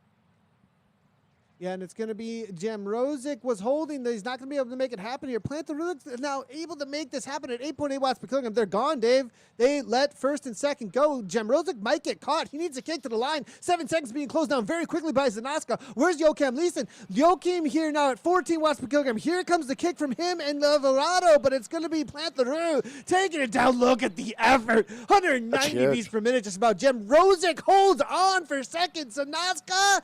Leeson takes it down for third. Zanaska for fourth. Tugel's for fifth, it looks like. Dave, that's such an upset. Nobody would have thought that kind of a move would have made it, but Plantero and Jamrosik make it happen. That's the beautiful thing about racing, whether it's in real life or virtual, is that you get these opportunities. And man, did Mikko Plantero make the most of that one. Jamrosik gets a ton of credit too, getting out in front of that and being able to hold on. You really write a huge check to get that kind of a gap. So credit where it's due. Awesome job. It's going to be Joachim Leeson there again in the top 3, but he didn't get a win, but he got a lot of points out of this. We've got Tugel's there in 4th, and these are the biggest names in esports that we're looking at, with Brian Duffy Jr. in 5th, Lucas Zanaska there in 6th. It's then Kaminsky, Jones, Alvarado, Nair, Brandland, and KBH. That's your top 12 now. I will say, though, some riders coming out of the woodwork today. Let's see how the points then sort out, Nathan, after all of is said and done in the final of our regular 8 races. Is going to shake things up a little bit. Hexagon presented by Saris. They've got 12 tied with Velocio. That's a huge jump with Jammers. I think the first race Jammers had something go on because we did not see him participate for points the first time around. He said, forget it, and goes from the get-go, grabs second place there. Next presented by Insured, grab 11. That's going to really solidify them at the top there. Coalition Alpha, they hold on for 11 points there with Toyota Cryo DT right behind them with 10. Abus Lacole with 9 in 6th place. Team Castelli presented by Elite with 7 points in 7th. Wahoo Lacole with only 4 points in 8th. Movistar E team with only 2 points in Wow, ninth. I think they might be the ones that end up that losing out hurts. here along with Callis. Yep. That really hurts. I think Movistar are really going to be on that bubble after these points. 0 Boy, points there for Callis, Arrow, and Team Swedish Swifters. isn't that amazing? Nathan Callis just moving up and down on that the table there after 8 races. I mean, they've been as low as sixth and as high as second, and they took a zero on that one. This format is fantastic in that it offers all the teams the opportunities where they shine or they can reinforce their weaknesses. And yeah, it's a lot like the game Risk, the board game Risk, is you got to make some tough decisions on how you allocate your resources out here. And one thing's for sure that we learned, if you've got a top sprinter on his game or her game, because the women get their chance to race out here in this format next week as we alternate between men and women each week. And the ladies are going to be really excited when they see how things played out today to have their chance to race in this format. It's a win-win-win situation out here, Nathan. But yeah, I mean, it's amazing, isn't it? You see Kalish absolutely dominating in race ones, but in race threes, they're putting a bunch of zeros up on the board. But is it enough in the balance? And that's where our team, our crack staff is hard at work, because what we're talking about, and I have to say, Nathan, I have no idea who the 5 teams that punch their ticket into the final. But before we find out, let's take a look at the replay and see what this looked like out there in race event 8 on race 3. And as we see here, it was Jammers off the front. Well, Plantaru, though, overtook him, as you can see in the second half, and timed things so perfectly.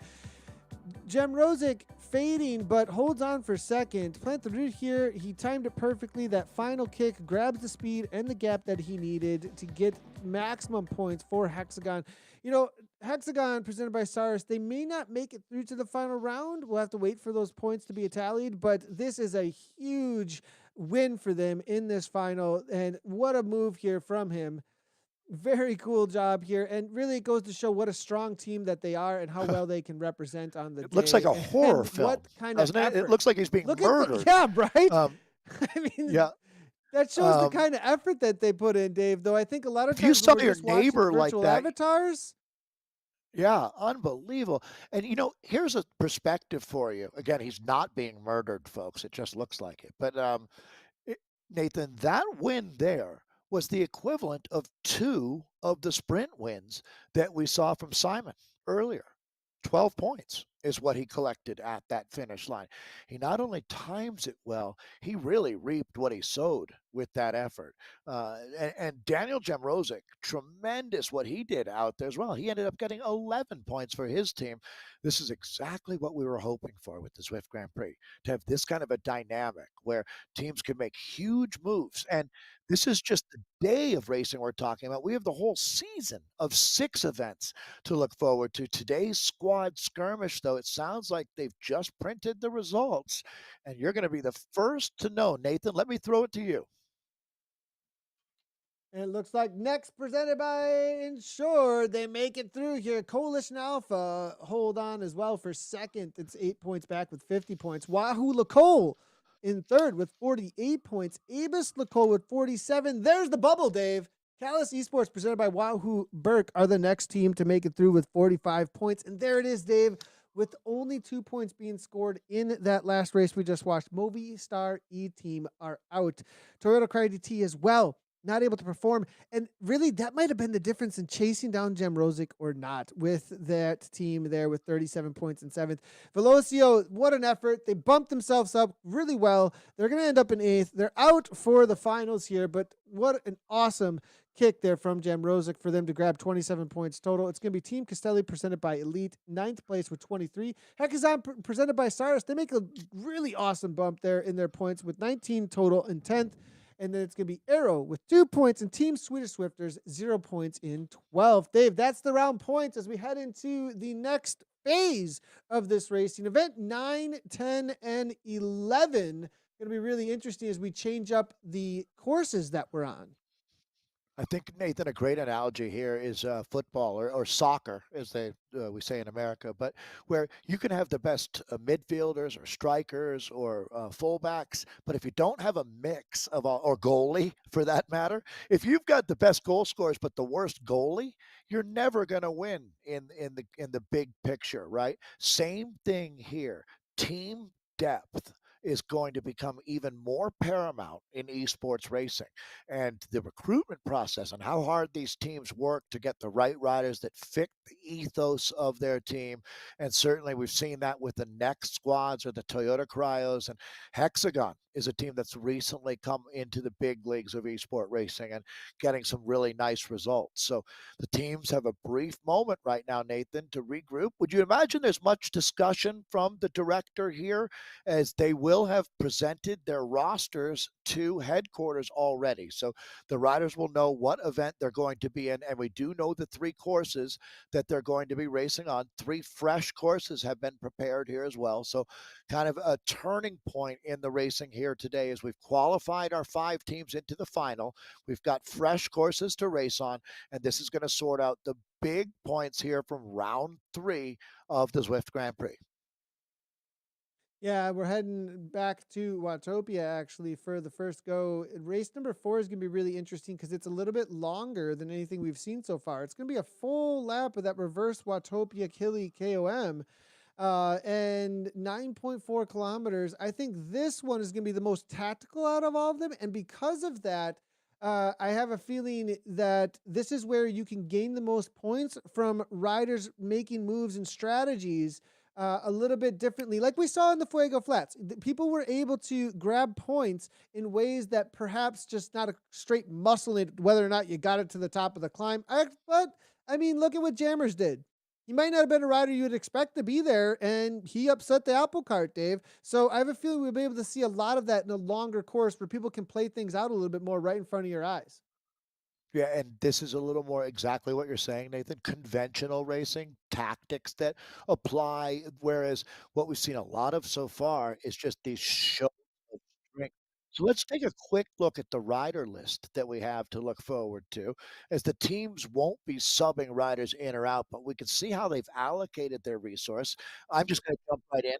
Nathan, I'll take Avis the Gold, this traditionally Belgian team. Obviously, the jersey helps with that, with Jasper Paradines. He'll be in race 4. They put 2 riders into race 4. So this is where things get interesting now. Mateus de Roos is the other. They have 1 rider, Gianni Kuhlmann, into race 5, and then back to 2 for race 6. That's a good look at Avis Lacole and their strategy. Back to you, Nathan, for our next team. Coalition Alpha are going to be putting Zhao Power and Lionel Viasen into race number 4, putting a lot into that one. Race number 5, Spencer Sagerbrook is going to be taking that on, being a little bit more of a full-on sprint effort that's going over to the Watopia Volcano. Ollie Jones, Michael Kaminsky, race number 6 is going to be their roster. Let's take a look now at Kalish, one of the 5 teams to advance here, and it's going to be Stein Larsveen is 1, along with Havard Jelnis is the other in race 4. For race 5, it'll be Simon Nielsen. He'll be actually be joined here by Simon Nordhall. And then race 6, it'll be Alexi Kalman all alone there for Kalish. Next, esports presented by Insure. James Barnes and Thomas Thrall taking on race number 5. It's going to be race number 6 with Brian Duffy Jr. and Zach Neer. I don't think Adrian Alvarado is going to be racing race number 4 for next presented by Insured. So I have a feeling we'll be seeing him most likely over on Wahoo Lacole. All right, Nathan. Well, there we go. We're going to go right into the race. Now, as you said, we can kind of take a breath for a moment here. It's a little bit longer duration. Not that long, though.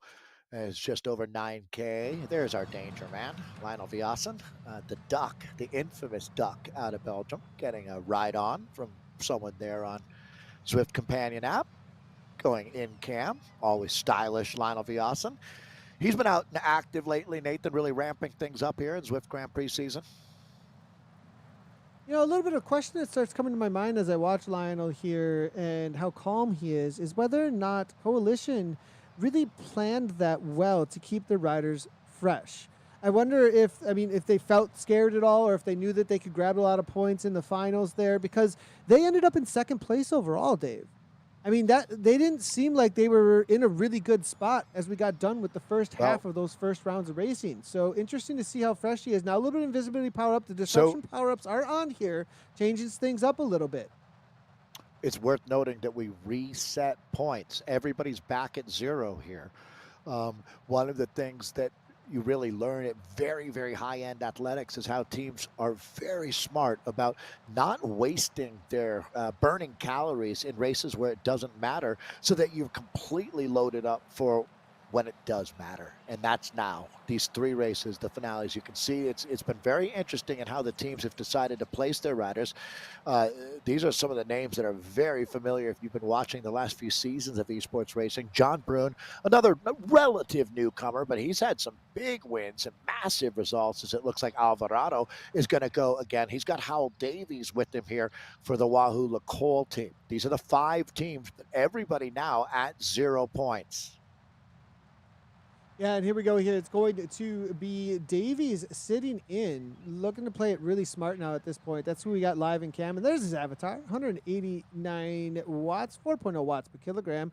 And look at this. This at 149 beats per minute, Dave, nobody's going too hard. That's usually right around your zone 2 to zone 3 with this type of an athlete. So I think it's been fairly tempo at this point. They're looking forward, I think, to the reverse KOM because it's got that real sharp kick up front. If they were going to make a move into the SEs, it might be on this sharp kick into the sprint section in just a moment, though, Dave. That's the only other part I could really see a move being made through this SEs. Racing out of a small group like this is so different than racing out of a large peloton, especially with stacked teams that have massive amounts of talent. Is here, it's wide open, no doubt about it. Most of these riders have got a teammate here, and as you look at it now, it really creates a very unique template to race out of now. And we're going to be looking at Wahoo LaColle. That's going to be, well, just really the churn going on, but it looks like Kalish might have a plan right now as the Norwegian team in black. But again, now we see that the purple and blue of Wahoo LaColle starting to attack, and it looks like Howell Davies has gone. So the very popular Welsh rider here has hit out. Harvard Shelness is going to start leading the chase. Jasper Peredains and Matthias de Roos, actually, the two Avis LaColle riders now are very, very interested in what's going on in the front, Nathan. Boy, this is starting to hot up pretty quickly. It's a long one in Grand Prix standards today, but they're already down to 7.3 kilometers of racing. It's a bit of a split going on, so it's turning into a wild and woolly affair out here on Watopia. Nathan, active racing. Leave it to these guys. They just start attacking with old school fury out here. Viasen covering that move, Zhao Power, they didn't seem too concerned as they knew the roll through on the SEs would most likely bring it back. They had to give a little bit of an effort there.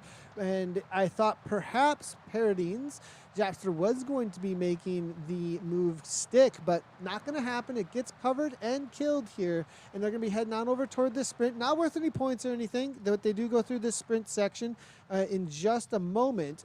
Power-ups will be collected. We do see the burrito power-up there being used by Lursveen, not to disrupt anything, just to reset, most likely looking for something other than a burrito as they head onto this course uphill. They've got the arrow, invisibility, draft, and burrito up for grabs, 25% each as they run through this banner. Viasen and Power, two really talented riders that work well with each other. That's a wicked tandem, but it looks like Alvarado is back at it again as he opens the throttle up. He has been relentless out here today, and sure enough, it's Kalish on the chase as Harvard Jelness is leading it up now. This is very similar to what we saw just a couple of kilometers ago. So, Nathan, the heavy hitters all over the front, just trying to soften up this group right now. Wow. All right. Yeah, So Alvarado, though, is taking some big digs, but it hasn't really had much of an effect.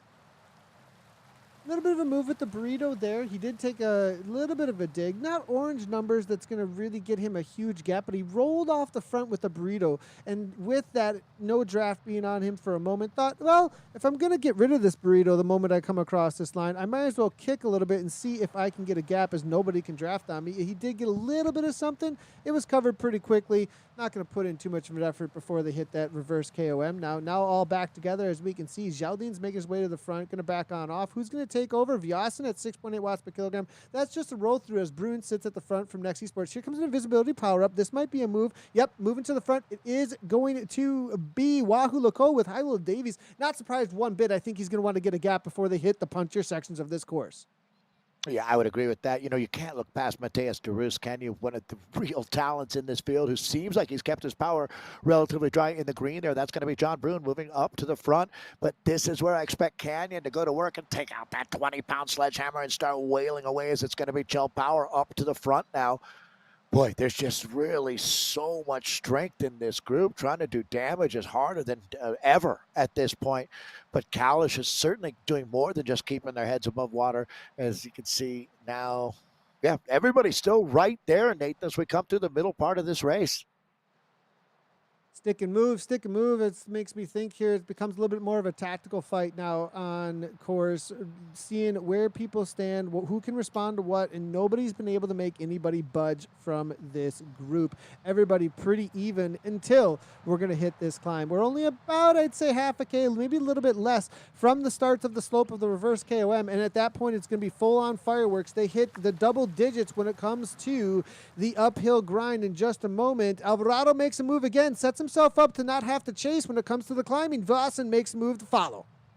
He's done everything he can to get out in front of this race. We're talking about Alvarado here, but they just won't play around with it. That's going to be Lionel Viasen. This might be it now, as Viasen is surging at this point. That's Adrian Alvarado, the Chilean rider, who's really a sensation, no doubt about it. One of the top riders, without any doubt, coming out of South America right now. But this is the Belgian doing what he does so well, putting this race into the gutter, as Viasen now starting to open up his advantage. The peloton working together, and it looks like it's going to be his teammate trying to get up onto his wheel here, Nathan.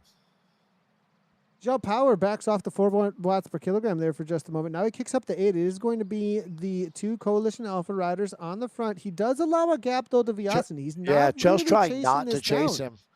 Right, it's kind of tricky there. He's trying to hold his position on the front of that group, but he doesn't want to chase his teammate back. And that was a tightrope to ride your bike on there.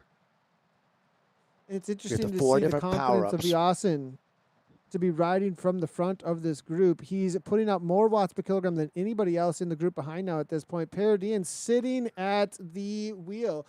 It's going to be DeRoos now. 10 watts per kilogram following very close now. Geldine's now. Davies, who's falling off the back? John Brune. Brune now off the back a little bit. Has to go to a solid kick in a 14 watts per kilogram. Gets himself back involved into the middle of the group. Viasen side by side with Paradis as well as DeRoos.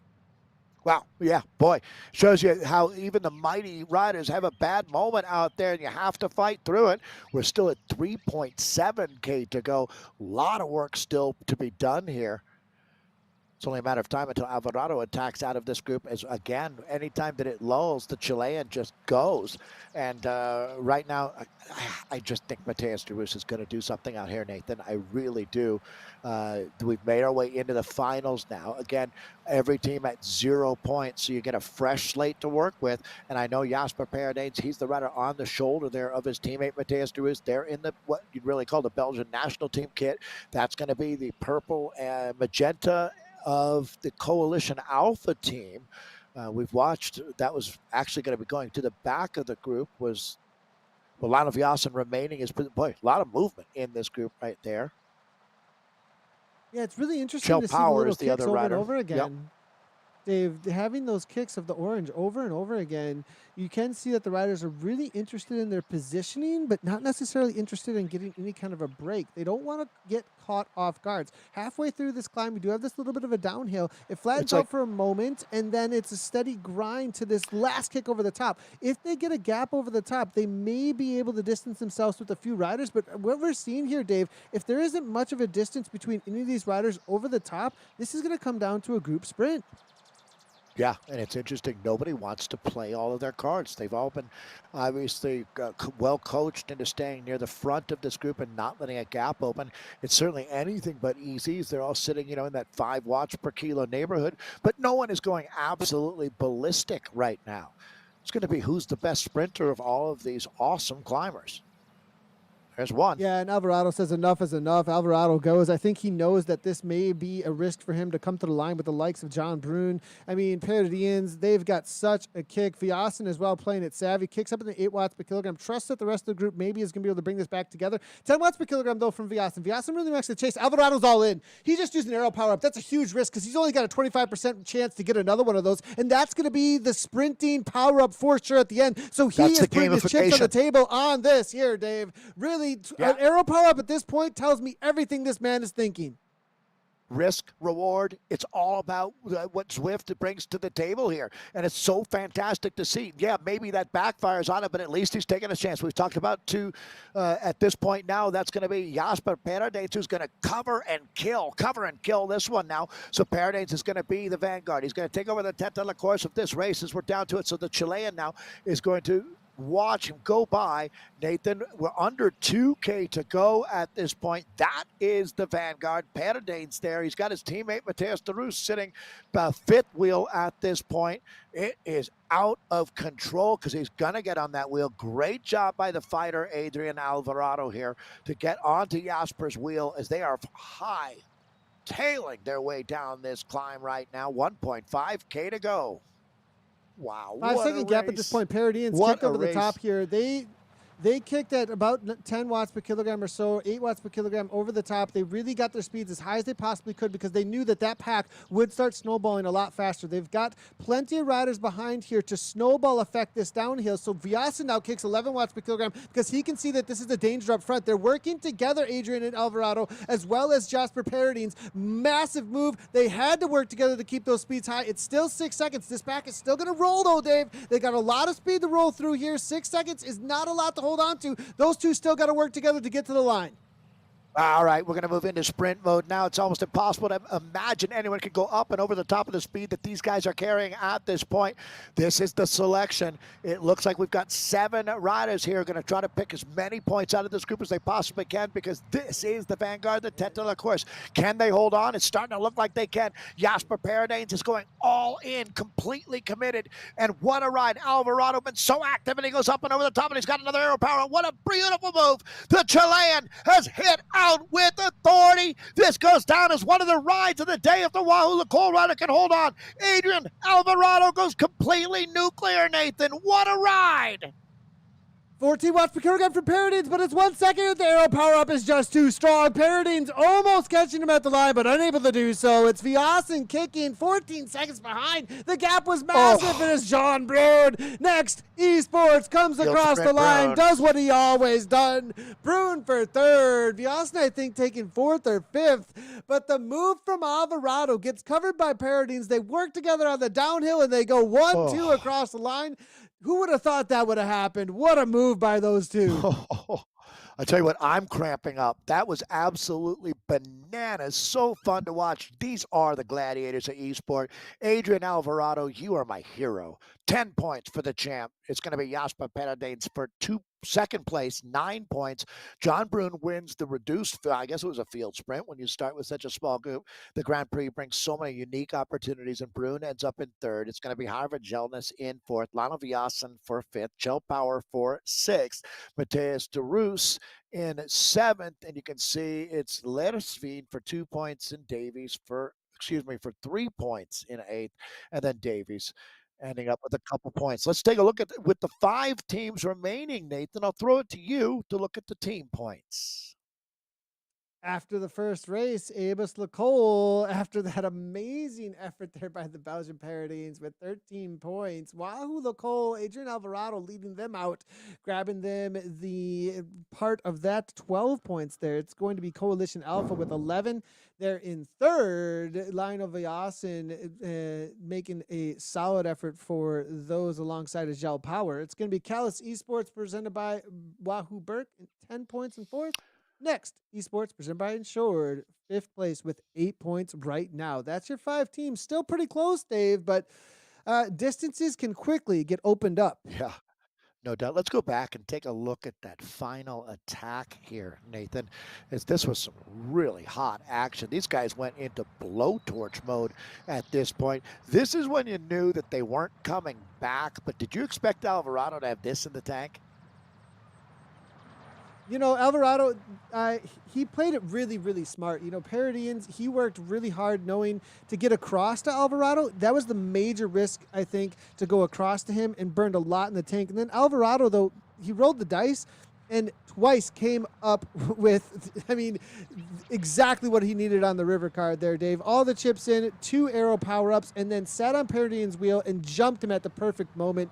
Really, he played his cards and he ended up with aces. Really, amazing job there coming from Alvarado. Yeah, that's the Chilean there. It's great to see riders coming out of South America as well. That's a new frontier for us. We've talked about Africa and get great with these riders getting more access to quality internet and all of the tools that you need to be an esports racer. And he's certainly been an inspiration. That's for sure.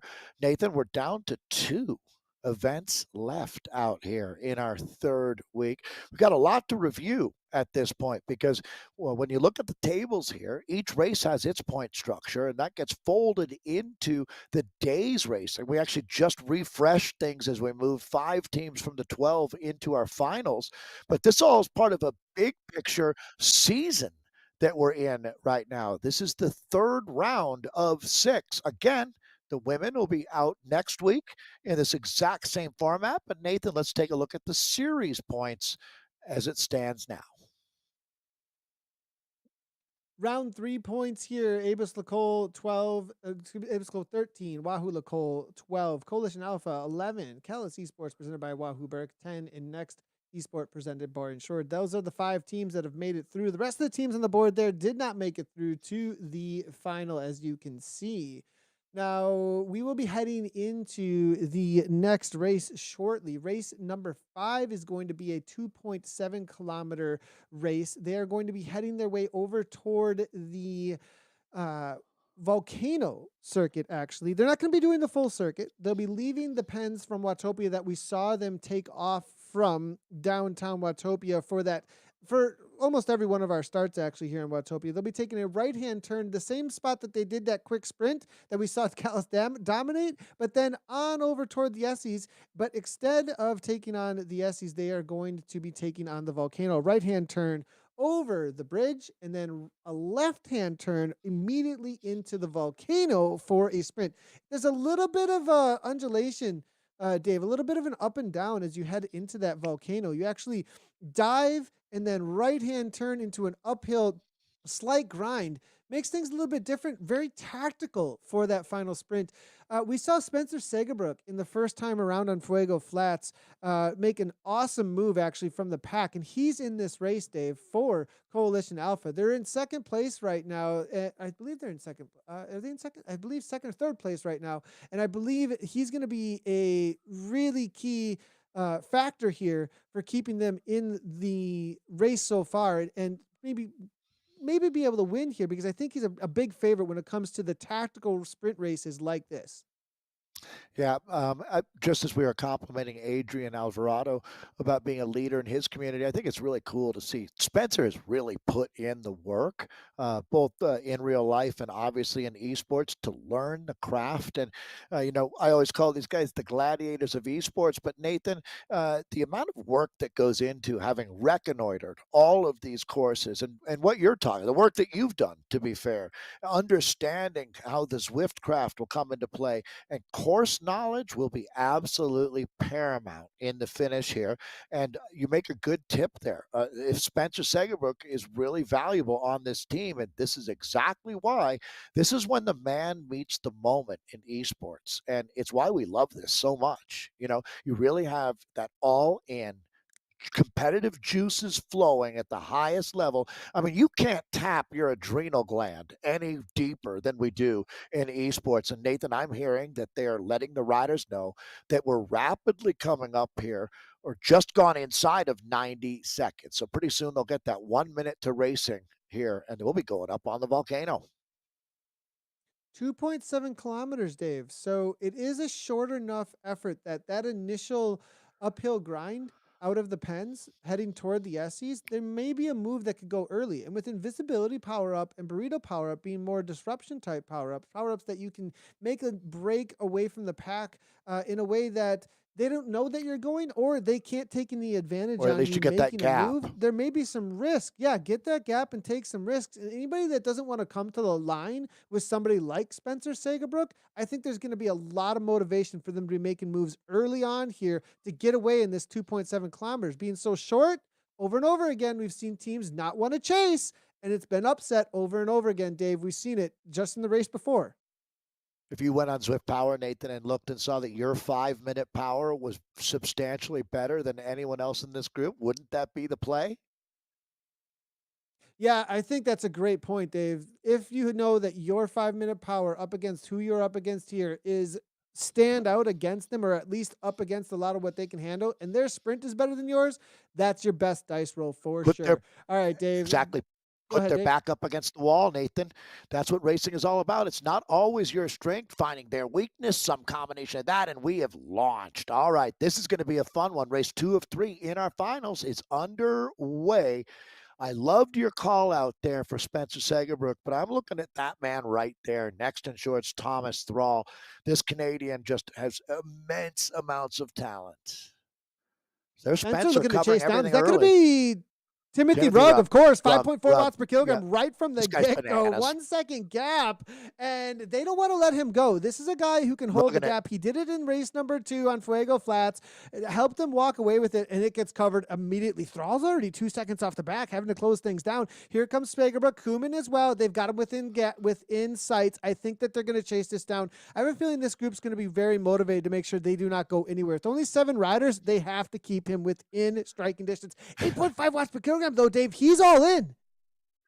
What's that saying, Nathan? Fool me once, shame on you. Fool me twice, shame on me. We're into the fool me 3 times mode of this one. I don't know who should, but that's going to be Simon Nordhall saying nobody messes around in my house. And this Norwegian has been the biggest talent. I would have to say that his ride and Alvarado's ride are the two that have really stood out. But here goes James Barnes, the super talent from down under. James Barnes now going to stir the pot. Very, very active here. We're going to get right down to it very quickly here, as there's not going to be any meat left on the bone by the time these monsters have devoured it. Inside a 2K to go. Thrall to the front. Sagerbrook is there. Gianni Kuhlman. Okay, heavy hitters, Nathan. Left, right, and center. Yeah, Thomas Thrall got a little bit excited there. I think we saw 8 watts per kilogram from him from Me the too. back. I think he was nervous. I think he got a little bit nervous there. Invisibility That's the power plan. up here. Yeah, that was Rugg, Nathan. We talked about exactly that. I mean, here's the least surprising guy, and he made the ghost work. He's got the gap. That speaks to exactly your point, Nathan. So now Rugg is going to put him in the hurt box here for a little while, or maybe for the next 1.4K. I don't know if this can go to the line, but this is certainly an impact moment of this event. Yeah, Timothy Rugg getting the gap here now. Invisibility power up coming from him in order to get that gap. 6.7 watts per kilogram now. Barnes. Now, this is the kind of situation, once he gets this gap and they all start looking at each other, this is when people start thinking to themselves, look, no one else wants to work. He's got 3 seconds. If I go now, I'm just going to get chased. We're within 1 kilometer to go. My kick needs to make it to the line still. I chase. I risk everything. Rugg might just do this. Sagerbrook now to the front. I think he's gone. He's done it here. Now Sagerbrook with the burrito power up. 16 watts per kilogram from Sagerbrook. Sagerbrook now says, forget it. Don't draft on me, and I go. Wow. I mean, that is a power surge. And here comes Barnes as well. This is going to be interesting. Down to 700 meters to go. This is Spencer Sagerbrook, who is absolutely in fuego right now. This kid out of Missouri is saying, show me the watts, because this is Spencer at his best. This kid has gone another level better out there. And Spencer Sagerbrook goes by like a rocket ship on rails here. Now, can he hold on as he's got Thomas Thrall and James Barnes right behind him? Simon Nordhall is still there.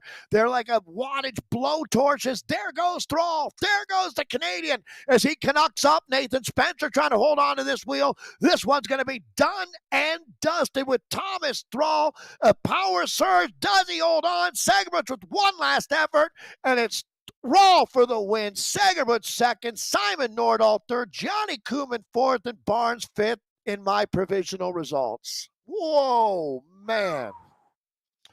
Thomas Thrall, the timing there, Dave. The timing from the pack coming through. Look at him.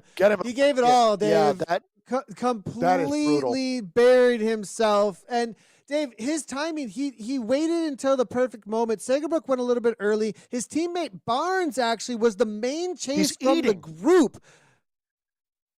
He's having a gummy bear or something. That's incredible that you could actually ingest food after that effort. He's like a killer whale. He can do the chase, get the seal, and eat it. He doesn't need to wait. That's amazing. Thomas Thrall there. These are the team points here today. As Thrall takes 16, or excuse me, the team will take 16 as Thrall combines with James Barnes there on next and short. So that's a big one. Good job, guys. Kalish there. Simon was again impressive, and Kalish will take 13 to second place. It's Coalition Alpha with 9 points now in third. Avis Lacole fourth, and Wahoo Lacole in fifth. So there you go, Nathan. Another table to look at with next and short starting to show why they've been the number one team out here for the last couple of seasons in ZRL. Grand Prix has been wide open. Spencer Sagerbrook here, as we saw him off the front, but it was Thomas Thrall with the punch from the main group. Comes over the top. He had 13 watts per kilogram at the perfect time. It was on that little bit of a downhill before they hit this uphill, so it's speed that was king, and it was the speed of Thomas Thrall that came over the top of Coalition Alpha and Spencer Sagerbrook. Now, he was let out amazingly by his teammate, James Barnes. The setup was there. Barnes was burying himself, I believe, in order just to make sure that Thrall could kick over the top and take down this win for next, presented by Insured. Look at that, to the line and the head shake. I've done it. Most likely about to get into that mode where you just put your head down and it's done and dusted there, Dave. Now, Dave, this is interesting because we saw that Wahoo Lacole only got 16, well, only has 16 points now after two races here in these finals. They might have broken away with Alvarado, but Timothy Rugg with that risk, unable to get a whole lot for them, only 4 points. Now next, presented by Insured, they go over the top. Callis Esports 23, 1 point separation. Abels Lacole, Coalition Alpha. That's the current standings there, Dave. That's your top five.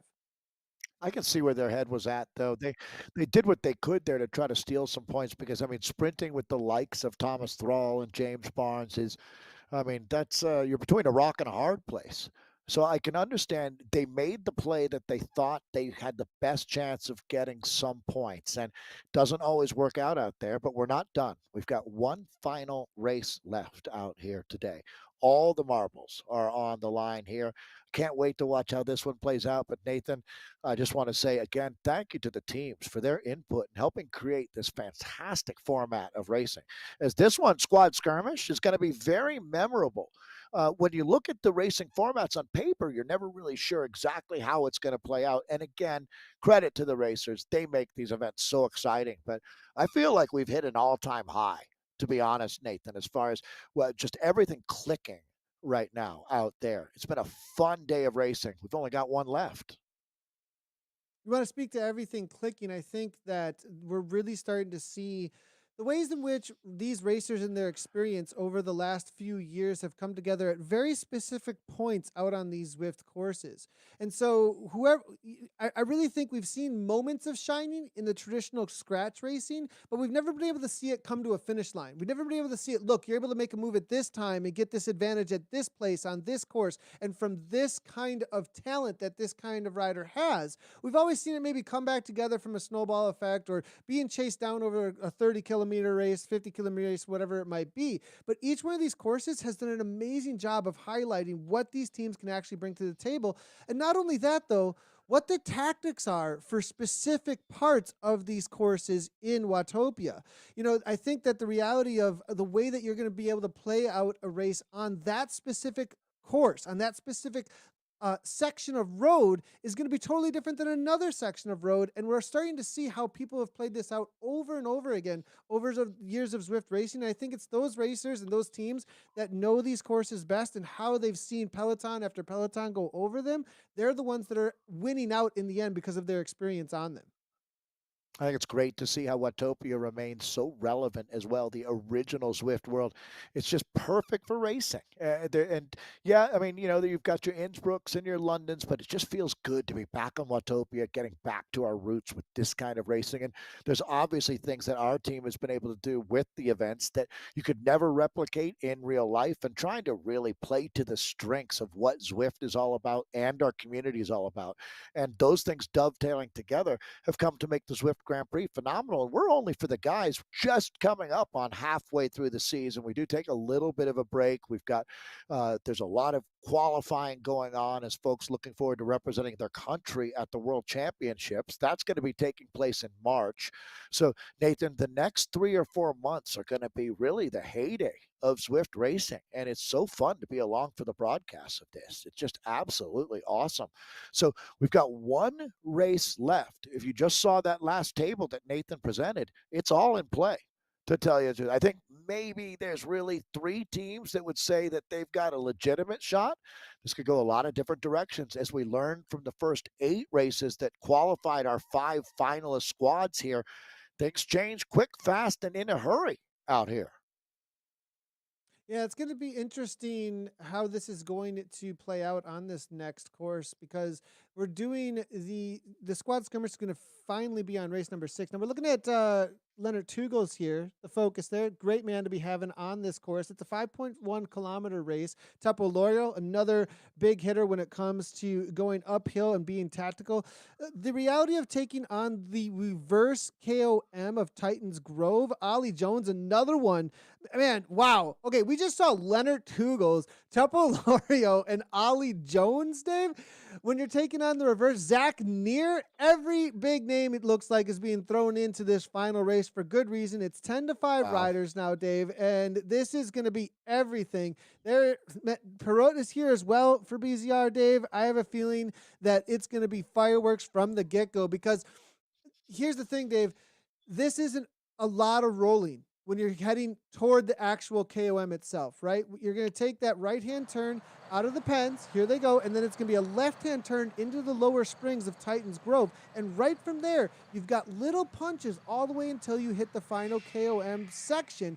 I have a feeling we're going to see moves right from the get-go. And sure enough, there it is. Tepo Loyo to the front at 6.2. Dave, one more thing here. Wahoo Lako only had one rider with Rug in that last one. So they didn't bet a whole lot on that second one. They put a lot of chips on the table here for this last one. That's a great call, Nathan. Again, they've invested in this final race. They're hoping to make it up at the end, which is a very viable tactic.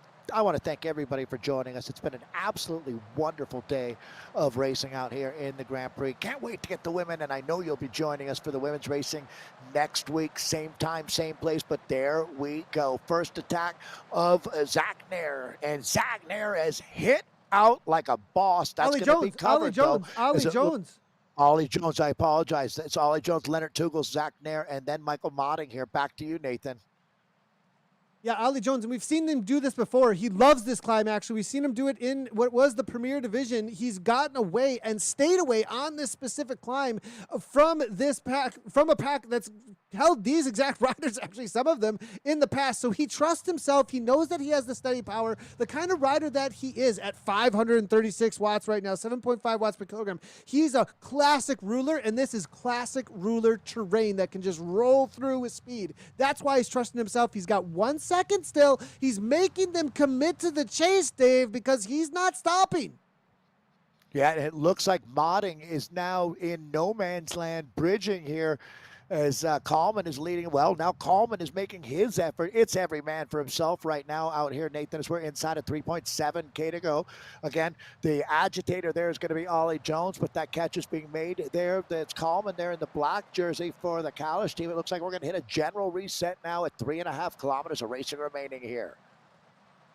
Is there going to be any kind of a counterattack? It's going to be a question. Lexi Kalman now just sits in for Callis here. We've only got one Callis rider. Kaminsky was 0. Kaminsky now. Is that a dropout from Kaminsky, or was he just resting up? 7.7 watts per kilogram for Kaminsky. Actually, was resting up there. He was trusting himself in the pack. Wow. To be able to go to 0 watts per kilogram like that, Dave, and sit in the pack. That's amazing. Yeah, that shows an amazing esports rider. That's the Polish rider, Kaminsky, that Nathan is talking about on the Coalition Alpha team. There you go, Michael Kaminsky here. Another one of the guys who's definitely got his Zwift craft dialed as he gets up and out of the saddle, just flogging himself like a rented mule right now. So Coalition Alpha is trying to, take advantage of. They got 2 riders in the mix here as well. This is going to be Duffy Jr. that we're looking at, one of the 2 next and short riders, but Ollie Jones goes again. Ollie Jones sets up Modding, though. Modding counters the attack as Jones fades to the back, and Modding goes with Duffy Jr. on his wheel. It looks like Duffy trying to hang on. They do have a little bit of a gap. It's up outside of the 5 meters, but Modding's got even more than that. It looks like he's going to go with Duffy. Kaminsky sitting 1.3 watts per kilogram from Kaminsky. Kaminsky kicking again at 6.1 watts per kilogram, just allowing that roll through to keep the speed up. It's very difficult if you're not with a pack to keep the speeds super high here, but it looks like we're going to get a little bit of commitment from these two riders as they start to sit up a little bit behind. Tugles doesn't want to let this go too far as he heads to the front at 6.0, maybe trusting that they're going to bring this back with the roll through. Perot goes to 9 watts per kilogram. He wants to shut this down now. He's not letting it risk it. Brian Duffy Jr. known for a wicked sprint, certainly not a guy that you want to go to the line with, but it's worth it in this case with the way that the points are structured here. Again, modding, and now that's going to be Perot making the catch. So the Avis LaCole rider going over the top, but look who he's got with him. That is going to be Ollie Jones this time. So bit of a reshuffling there for Coalition Alpha, Nathan, but they're continuing to keep their heads above water here as we come up very, very quickly on the penultimate kilometer of racing. This is going to be Kaminsky. Again, he's shown us he's got it all put together now. And this is going to be Kaminsky surging. Look at the watts that he's making, well over 600 watts for such a light rider right now. This is a human wattage cottage on the front here. Yikes. Yeah, and that's a great move from Kaminsky, actually. The timing of his move there after the catch with the roll through onto the downhill had massive speed. And as you saw how difficult it was just to get 1 second earlier, he got 2 seconds with hardly any effort comparative to what we saw earlier. So the timing there, also the reality of how many times they had gone, eventually as you get into that third and fourth cover, the counter will stick because everyone says enough is enough. I can't go again. Kaminsky rested up enough. He was sitting in the pack enough. He didn't go with any of those moves until now. And 5 seconds, Dave, this might do it. Yeah, it looks like he may be gone. The chicken has flown the coop at 1.5K. Again, you see dramatic changes in the finale. That, again, though, is the Polish rider, Michael Kaminsky of Coalition Alpha off the front. His teammate, Ollie Jones, now is setting almost a false tempo here as Coleman's going to have to get up and around that. So the Norwegian here, and then you can see another Belgian rider, Perot, now is going to take over on the front. But the real story here is Coalition Alpha has hit out with Kaminsky. That's going to be Joe Perot that we've gone in cam with. This is the peloton, but they're now 11 seconds and some change behind Michael here. So the Polish rider is going, gone. That's going to be Michael. We're looking at it 1K to go. Nathan, I don't see him coming back.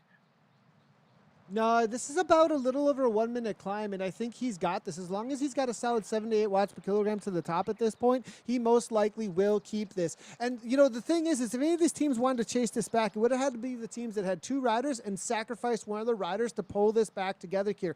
Ollie Jones is on the front. That's his teammate. He's sitting at 4 watts per kilogram. He says, forget it. I'm not doing the work. Kaminsky's gone. They're racing for second at this point. Yeah, absolutely. And now Ollie Jones can use his head and just kind of, there you go. See how he's sitting back in the group. Now, if they can go 1-2 here, that's an insane number of points, Nathan. This could be a real raid being made here by the Coalition Alpha team. It's going to come down to if Ollie Jones can put a good result up out of this group, you might see Coalition Alpha with a stunner. Well, I don't know if I'd call it a stunner. They've always been one of the top teams, but it certainly would be a stamp of authority, and it looks like the attack is going. Perot has been irrepressible out here today. Brian Duffy Jr. looking to cover. There's no chance that Kaminsky's coming back. He's in a different postal code at this point. This is a fight for second that we're looking at now. Perot's the lead out man, really, for Tugles. He's just going to the front to make sure that Tugles gets the right setup. Setup now for Tugles, though, over the top. Jumps on Brian Duffy Jr. because it's between Duffy Jr. and Tugles to the line, I think, with a couple on the chase. But Kaminsky's going to take this down 20 seconds up the road. Tugles over the top. He's being set on by Duffy Jr. and Zach Neer. Will it be enough, though, to hang on all the way to the line? Because Duffy Jr. with the kick. Ollie Jones as well. Tugles ends up being the lead out man because it levels out. This is always a tough one to time. Right to the line. Tempo. Is it going to be to the line? It's going to be right there with Wahoo LaCole. Modding takes it down. Jones for second. Look what Jones did. For third. He leads him out. Yeah, and Jones was up there. So I have a feeling Coalition Alpha is going to make a huge jump on our final table. Oh, man, what a day of racing this was. So Kaminsky takes it, modding for second, but Jones, that's huge to get up there and third, really having his teammates back. Because if Kaminsky gets that win, but Jones is down in seventh or eighth, it really, really counterbalances it. In this case, it reinforces a tremendous job by Coalition Alpha. It's going to be Leonard Tugels in for fourth. Zach Nair and his teammate Brian Duffy Jr. ending up in fifth and sixth. They're scoring now. Alex Kalman in for seventh. Joe Perot in eighth, and then Tepo Lorio will round out our top nine here in the 11th and final event of round three for the men. Again, women get their crack at it next week. This is going to be the points that we're looking at with Coalition Alpha at 18. This points from this event that we just witnessed. Wahoo Lacole with 11. They tied with Next Esport there. 10 for Avis Lacole. And then Kalish with 4 points in fifth. Coalition Alpha with that 18 will fold that into our final and find out who's going to win the round and take the 25 points that go with that, Nathan. So we have all the different layers of the cake here. And we're about ready to find out who's got the frosting here halfway through the season. Zwift Grand Prix in full effect, Nathan. What a memorable day of racing today. 18 points at the top. Coalition Alpha, they played everybody there. No, sorry, but Ollie Jones went to the front, He kept attacking. Everybody chased. Then Marin made a little bit of a move as well there, which kind of played into Coalition Alpha's game. But the whole thing there was to send Kaminsky. And then eventually, after enough attacks, people started sitting up a little bit more. The timing was perfect from about halfway through that climb. Bam, Kaminsky goes. He gets the gap. Jones can just sit in and wait at that point. Jones knows that climb so well. He timed it perfectly to sit on wheels all the way until they hit that final kick. He makes the final kick. Maybe doesn't take the group sprint, but gets enough points to keep them in that top spot. They go, what was it, first and fourth or something along those lines? What First and an third. amazing Yep. team moves there. Yeah, what an amazing team move there from Coalition Alpha. I really love the tactics they played out here today. Yeah, let's take a look at that replay. Actually, we can confirm that it was third for Ollie Jones as his teammate. This is the attack as Kaminsky goes authoritatively there. Getting a look at his win now. This was the moment for him today, the Polish rider. We talked about his Zwiftcraft early on. Now we're going to go back and take a look at the run-in for second place. And this is where Ollie Jones did his team such a solid now. He's not going to win this sprint, but a third, third on the day here, but second in this group sprint certainly looks like it's going to have a huge impact in the final result today. So Nathan, that was fun. It really I don't know how much fun it was. Yeah, Last few seconds there, but wow. it really shows the need for a teammate on this course. So this course specifically, the reality of what happened there with Tugels. Tugels didn't really have so much of a lead out and didn't time it quite as well as he could have. And this is a man that I usually would say, look, in a sprint like that, an uphill sprint like that, he would be the favorite. But with Perot leading him out and then fading backwards and then Tugels having to kick to go across, I just really think that the team dynamic played out so incredibly well in front of us there to show us how a team could play their cards correctly to get the most points as they possibly could. Marin, timing was absolutely perfect. He went exactly when you need to. If you don't know that reverse KOM there, it's all about that last 200 meters over the top. It can be really deceptive about when you need to go too, because you can't really see around the corner and when that last little line is actually coming at you. So I think Marin, he'd done his homework. He got a lot of points there for Wahoo Lukol as well. Yeah, boy, the teams really, the director sportifs had to come into play here, make some tough choices on what was your best option to collect points out there, waiting and stacking those two riders for the Coalition Alpha team in the final. That looked like a brilliant move. And the guys had to back it up, but they certainly did. Yeah. Now, As far as skirmish goes, Dave, if we think a little bit about everything that we just saw and how everybody had to be placed and used in each and every one of the races that would benefit the teams as best as they possibly could, we have learned so much actually about Zwift racing. It looks like we can take a look at the round 3 points and how things played out total on the day and who was the most tactical when it comes to these final top five out here today. Dave, why don't you go ahead and take it away for us? We started with 12 teams through the first 8 events that had us qualify 5 teams, as you can see, into our final events. And there you go. Coalition Alpha played their cards perfectly to come up and over the top at the right time and take the win here today with 38 points of the 5 teams that made it into the final. Second place today going to Next Esport, presented by Insured, as they'll end up 3 points back. And third is Avis LaCool. Fourth place going to Wahoo LaCool. They actually tied there, but on the count back, Wahoo LaCool ending up in fourth and Kalish Esport in fifth. So sixth place, those points, the season-long points, will go to Movistar, excuse me, Toyota Cryo here for seventh, Velocio eighth, Team Castelli in ninth, and this was based on the points that they had through the first 8 races here. Hexagon in 10th, Aero 11th, and Team Swedish Swifters rounding out our top 12 here today after round 3. We're halfway home, and the women get their turn next Friday. We're going to take a look at the series points and how things played out for the series overall after this round. And next Esport presented by Insured are at 55 points, 3 points ahead of Wahoo LaCool now. Ableist LaCool there in third place with 51. Very tight race there, 51 to 52. And then even another one just 1 point behind with Coalition Alpha. The cream of the crop is rising to the top with our top 4 teams. Toyota Cryo DT and Movistar E team in 5th and 6th at 26th and 24th respectively. It's going to be Team Castelli presented by Elite, 16 points in 7th. It's going to be Kalish Esport presented by Wahoo Burke, 15 points in 8th place.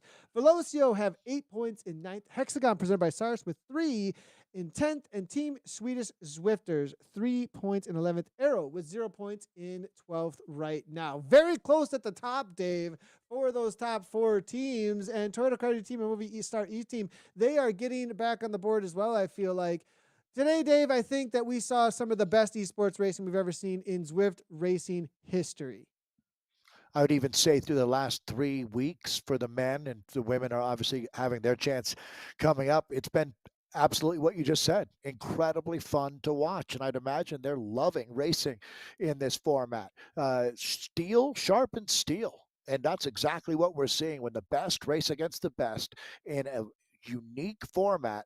We really all walk away as winners. So again, congratulations to everybody participating, and thank you for joining us. It's been a lot of fun, and we've got a long way to go here in the Zwift Grand Prix. Hard to believe, Nathan, after everything we've seen, this is only the midway point for the guys. Yeah, we said we might see some new strategies playing out in front of us. I think we saw exactly that in some of the most exciting esports racing. Now, if you want to get out and do some racing yourself, you can do the Race Like a Champ Z Racing Series. Stage number 4 and 5 are still coming up for the rest of October. So make sure to head on over to Zwift.com/racing to check that out. Also, you can sign up for round 2 of the Zwift Racing League presented by WTRL. Head on over to WTRL.racing to check that out. We actually did a full look at the whole race schedule yesterday on the Wrap over on Zwift Community Live's YouTube. And you'll be looking at Squad Skirmish round number 2 for the women next week, Friday, exactly right here where you're watching us right now. So make sure not to miss that. So again, Zwift Racing, Zwift.com/racing if you want to get involved. Thanks for joining us for round 2 for the men's Zwift Grand Prix. From Dave and I, as always, thanks a lot for tuning in and ride on.